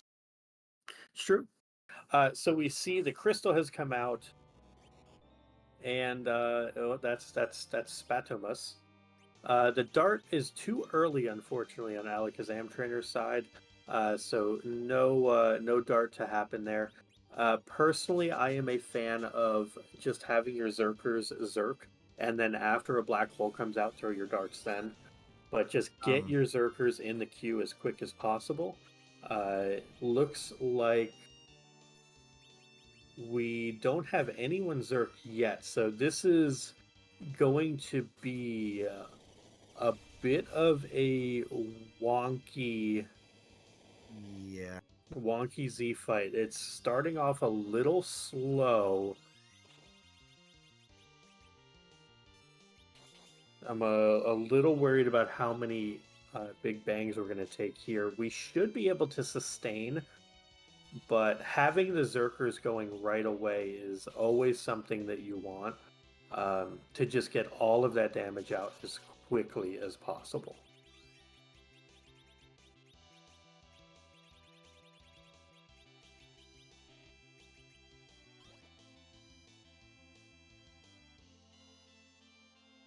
I don't even know what the sprite's from. Hamtaro That's a chat is hamster. informing us. Well, it might be an evil hamster. Apparently, it's an evil hamster.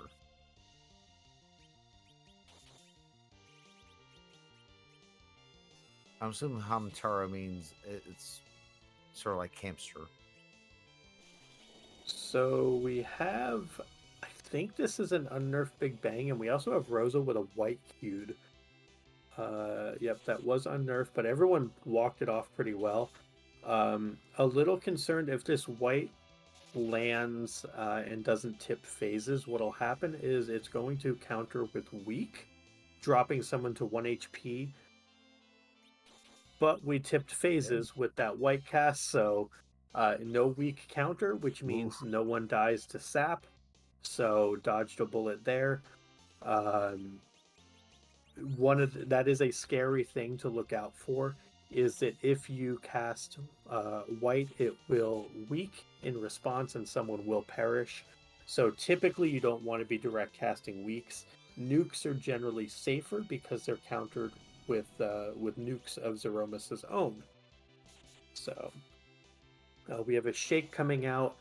This unfortunately is going to be early on the nerf from Palom, because basically the way that it goes with the shake and then the rotate is it shakes, you get a round of zerking, there's a wait turn, you get a round of zerking, and then the Big Bang fires. And it's during that Yeah. second window that it has to be nerfed. So this is going to be early, unfortunately. This is going to be an unnerfed Big Bang. And this is where it gets a little scary if we tip into rocks. Uh, if it goes Big Bang straight into rocks or Big Bang black hole rocks. But we'll see. As long as we parry over and get back to Rose's turn and get another Cure 4 off, we should be okay. But this is where the Z fights get scary on the timing. I think that might have been the rocks tip, which means Cure 4 is going to be late coming out. And this is going to be all on Cecil, depending who dodges Yeah. here. Rosa dodged, Rosa and Cecil power couple. Alakazam Trainer is going to be through this fight, and in fact Yeah. is through this fight. So, yeah, despite Zeromus's or Spatomus's best efforts, Alakazam Trainer able to get through the fight and finishes with an official time, if I can find it, of 1:48.22, registering first place on Restream, seventh place overall. And we will see if we can get Alakazam Trainer in for an interview. In the interim, we did have six other folks finish off stream ahead of that time. Guerin, 26, 125. Soapbox, second place, 127. Blues Eclipse, third place, 132. Lord Goober, fourth place, 137. Vitafro, fifth place, 137. And Nerukad, sixth place, 143. But we do have a ding in our ears, and we are joined by our restreamed winner this evening, Alakazam Trainer. GG's to you. Thank GG, you. man. So take us through kind of the start of that seed and your character selection. Obviously you start with the edge, but were there any particular characters otherwise that you were looking for that you may have found or not found? Kind of where were you at with the characters early on and your general thoughts? Well, the big issue I was having with the character selection was really um, the fact that literally I got Kane and Sid and finally Rosa, but I was looking for either Cecil or a Fu, and Cecil was hidden all the way in North Castle. Literally, I was looking for something to heal at some point and couldn't find anything. Mhm. And one of the things I had noticed with your party composition early on was you were kind of opting to stay away from Tella at all costs. Um, Basically, yeeting him for, I want to say it was Rosa, I believe, when there was some question of, oh, maybe it would be Sid that would, be dispatched, and maybe you might go that route with it. Is that just something that like you're not a Tella fan, or is it a lack of comfortability, or like this guy's basically an anchor, everyone else is going to handle it, I don't need him? What Well, was kind of your thought process with that? I had Sid, which kind of was like I had two different versions of it anchor, I had Sid or I had Tella, which kind of was like, well, I could keep Tella knocked down and just have a Sid and get rid of Sid, or I could use Sid throughout most of the seed and really not have to worry about his agility until I realized the Curse Ring actually hurt more than it did later. Mhm. Um, but it was more, I had two different versions of an anchor that I needed to get rid of one of them for Rosa. And my next question for you is your hook route. Um, Level of clench for the plague fight. Were you ever nervous at Yes. all? Not really. Once I got Berserk up on Edge, I really wasn't, because once you're Berserked with Plague, it's fine. Ah, that's a little clinch there. We were clenched for you. Uh, It was one of those, yeah, I know this could go wrong real quick, but it's like, also I'm Berserked as well. mhm. So it's like, I know having just one character Berserk, generally you can get through the fight. It's just, his damage wasn't all that great. It's just what is it called? Outbuffering the ATB. Yeah. Yeah. So your strategy for the moon, you were basically going full top down. It looked like ran into a little bit of an issue with Odin, and then a little bit of an issue with Mom Bomb. Was the decision for the Odin skip, was that just basically saying this got the better of me? I'll go play with everything else and come back to it if needed later, or was it kind of just I'm not going to bother with that fight?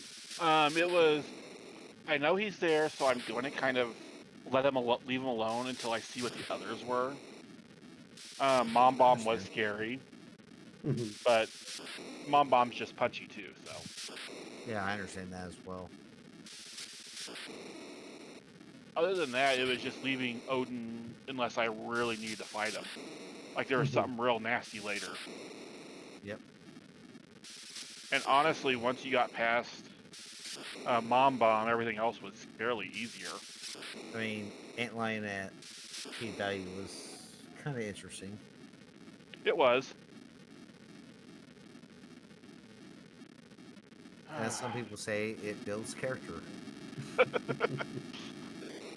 That, getting that twin harp when I did really saved me on the time on the seed. Yeah. Um, that was probably the most interesting thing I saw. Was, I know people like to fade harp, but seeing it there when you're going to Zod is like, Oh, there's no one in comms right here, right now, that likes Fade Harp. No, I think your analysis on that is pretty spot on. That it's not really a check you want to do, but at the time you were going to do it, you only had three things left you could do, which was the Twin Harp, the Tower of Zot, or hunting for Demist, which would also be included at those two spots plus package. I don't yeah. think there's any situation in which you prioritize package over it, and then it's just a matter of, well, do I do Twin Harp now because it routes in well, or do I do it later or never? And I just think that from an efficient routing standpoint, which you had done throughout the seed to that point, doing dwarf and tower and being very thorough with it, it did make a lot of sense to deviate from that at that point. So I think your analysis of the situation was correct, regardless of how it turned out. The harp made a lot of sense to do it when you did it. Well, and the other part of that was I had just did going through the Pixie Cave, so I was already at good HP value to set up for that. Yeah.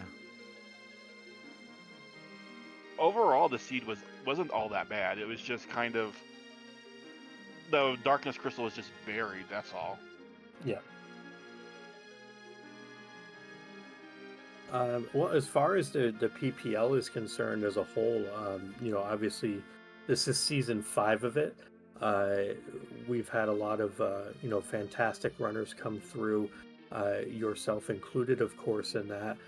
Where do you kind of see yourself within the PPL fray? Are you, enjoying your time in the PPL, enjoying the flag sets? Anything that you're, really taking away as like huge positives from it? Just things that, we can kind of feed back to the viewers who may be interested in joining themselves. For me, I'm learning better routing because when I first started, my routing was kind of all over the place. I mean, even starting on this, I kind of deviate from normal and went to Mericidia right off the bat, which I know a lot of people don't do, but getting 2 characters kind of gave me an idea of what my party was gonna at least look like in the start. Mhm. It also allows me to skip certain other characters when I see them. Yeah. Yeah. Yeah, definitely makes a lot of sense.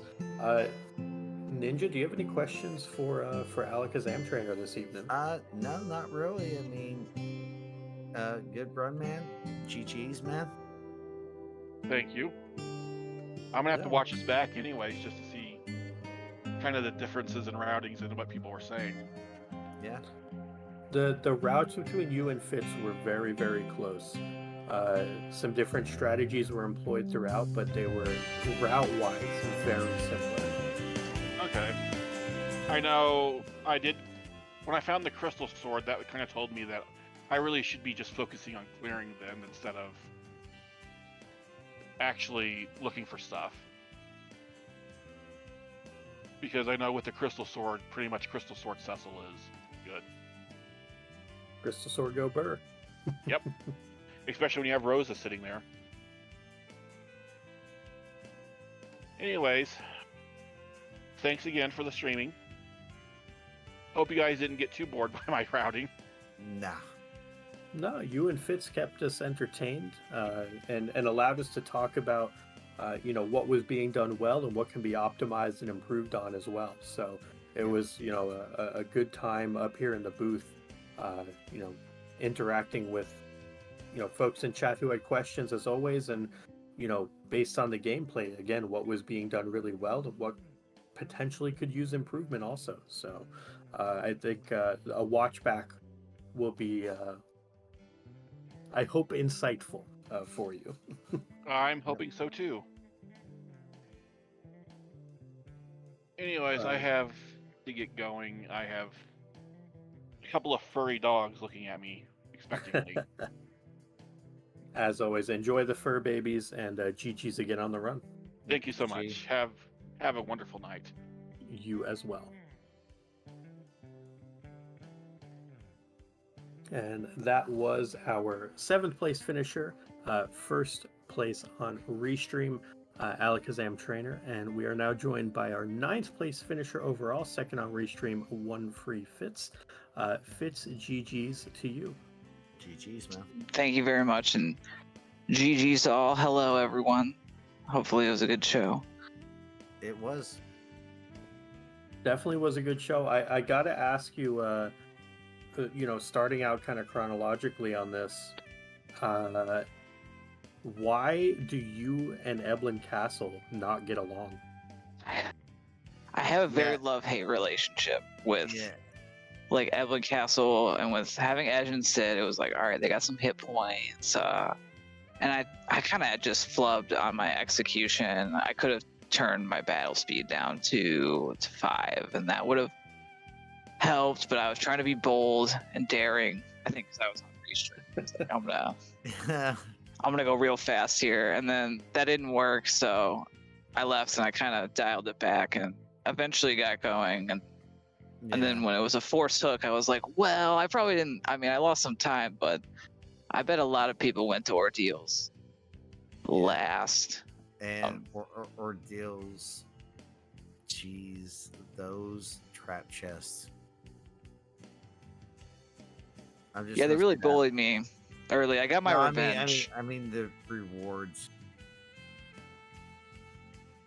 Yeah, I never saw anything. I mean, there were a lot of good cane weapons. I found my crystals, too many swords eventually. But I was hoping to pull like an early Avenger or something that I could use later, and it just didn't happen. But Evelyn Castle is kind of a bit of a bupkis.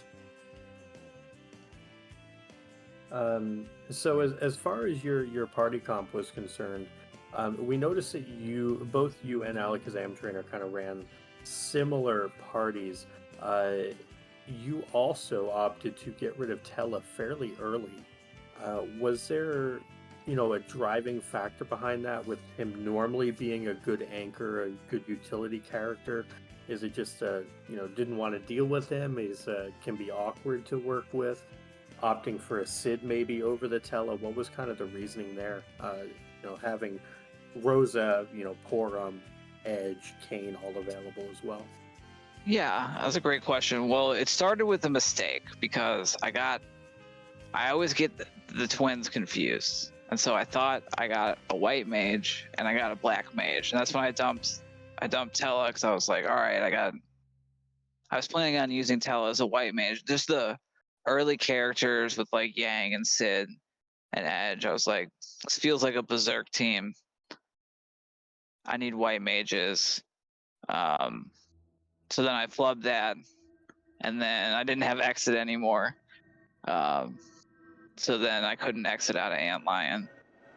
But then eventually, once I went to Ordeal's last out of my overworld places, I kind of decided, I was like, I have this heroin robe, so Palom will be fast, and Rosa can also just do white mage stuff. So it was a little bit of a mistake leading to, I think if I wouldn't have messed that up and known that it was like, oh no, I would have decided differently, but I think it turned out all right. Yeah, you definitely had a good recovery from the early game trials and tribulations. We didn't get to see a ton of it because the connection was cutting in and out. But the hook route, one of the major differences was Alakazam Trainer had a Palom to help deal with the Baigen, where you did not. And we didn't really get to see the full fight, so I was just curious, what did your approach end up being on that? Was there darting? Was it zerking and blinking? What was your hook route like with the Baigen into the Plague?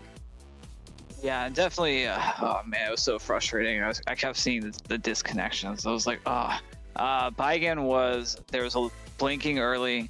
I had some good throwables, so I was throwing hard, and then I think I berserked Kane and Sid and just kept throwing, so I was able to get that. And then the Plague fight was actually like really close.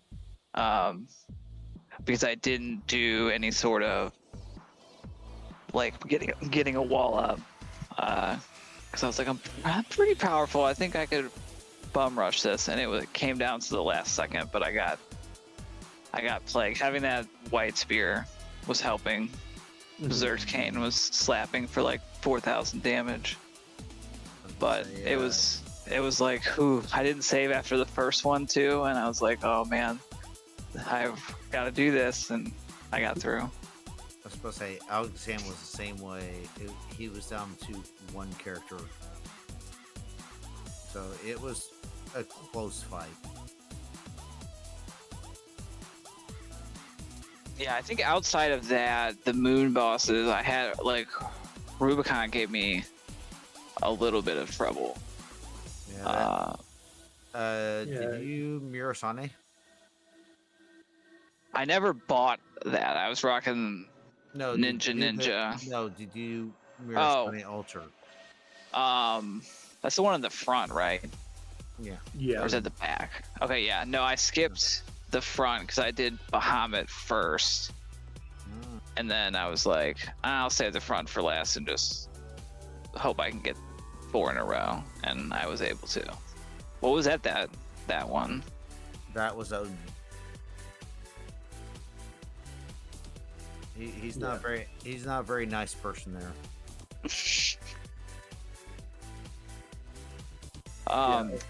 Odin was there, but it wasn't.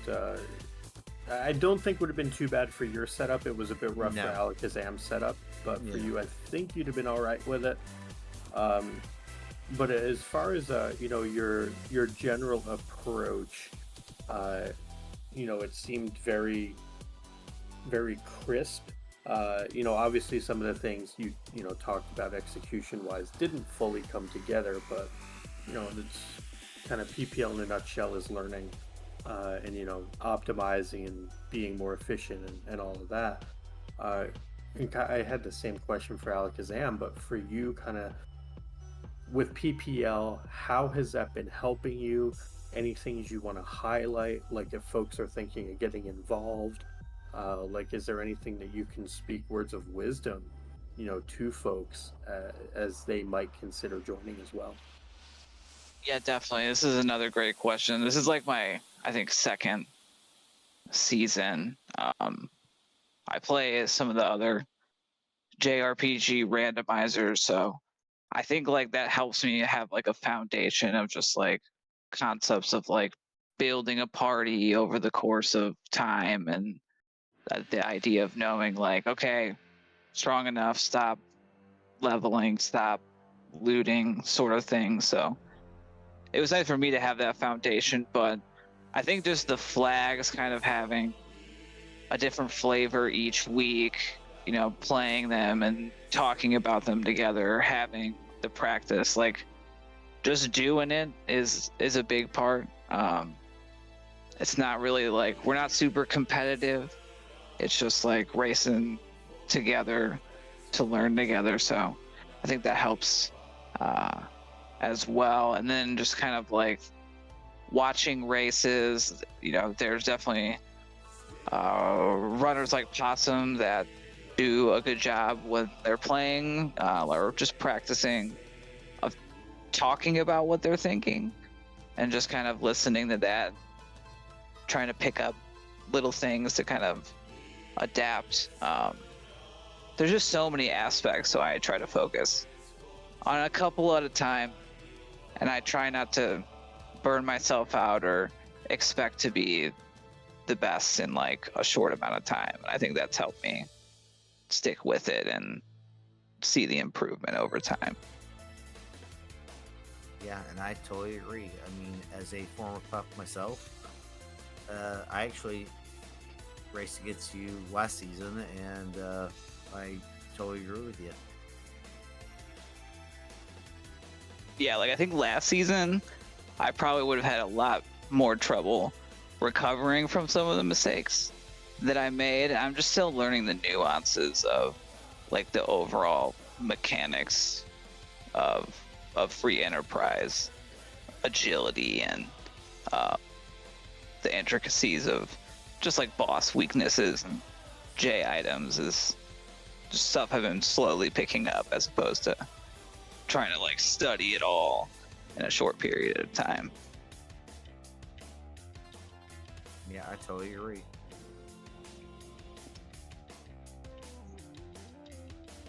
Well, I think at least for me, I'm out of questions for you. Ninja, do you have any I any don't have questions more for questions Fitz? either, really. I mean, GG's again, Fritz. I mean, good job, man. Yeah, thank you. I had a good time, learned a couple things, and look forward to the next flag set that Asuka has in store for us. Now she always has something in store for us. All right. Well, thank you again for volunteering to be on Restream. We wouldn't be able to talk about the race without you. So thank you one last time to both you and Alakazam Trainer, and I hope you have a great rest of your evening. Thank you, you as well, and good night to everyone out there.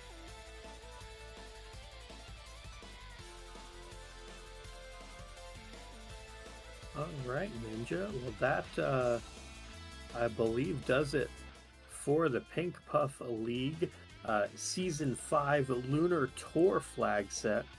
We're in what, week 6? 4? I don't know. Math is hard. Uh, but that concludes this week of the Pink Puff League, but there are many weeks to go. Thank you once again, of course, to Fitz and Alakazam Trainer for volunteering and putting on a heck of a show. We haven't said it yet, but thank you, Asuka, behind the scenes, putting together the Pink Puff League. now 5 seasons strong. Thank you, Dave, behind the scenes as our restreamer tonight. Scarcerer, pushing all the buttons. And Ninja, thank you, of course, as well, in the booth, keeping me honest. Uh, Uh, Thank you as well, awesome. yeah, my pleasure. We do have some more free enterprise action that's going to be taking place. We have on Friday, which is tomorrow, in roughly 25 hours' time, or is it 24 hours' time? 24 hours' time from now, the community race is going to be happening on Free Enterprise 2. And on Saturday at 3 Eastern, noon Pacific, the Mom's Spaghetti Club is going to be happening. Those are two, I believe, weekly events that are happening. It might be every other week for Mom's Spaghetti Club, but definitely things you should check out if you're interested in more free enterprise. In the interim, we are not quite done yet. We are going to be visiting over to Soapbox Gamer, who I believe is running the Sumomo Async. So go ahead and give Soapbox Gamer your support. They are again currently running an active async for the Sumomo event or Sumomo Club. But yeah, no spoilers as we head over there. Yeah. Again, for the Pink Puff League, if you do want to join, check out the Discord. We're more than happy to have you. And always tons of nice people floating around on Twitch, on Discord, etc., ready and willing to help if you are looking to get involved. Ninja, any final thoughts for our viewers? No, just other than everybody have a good night and be safe. Take care, y'all.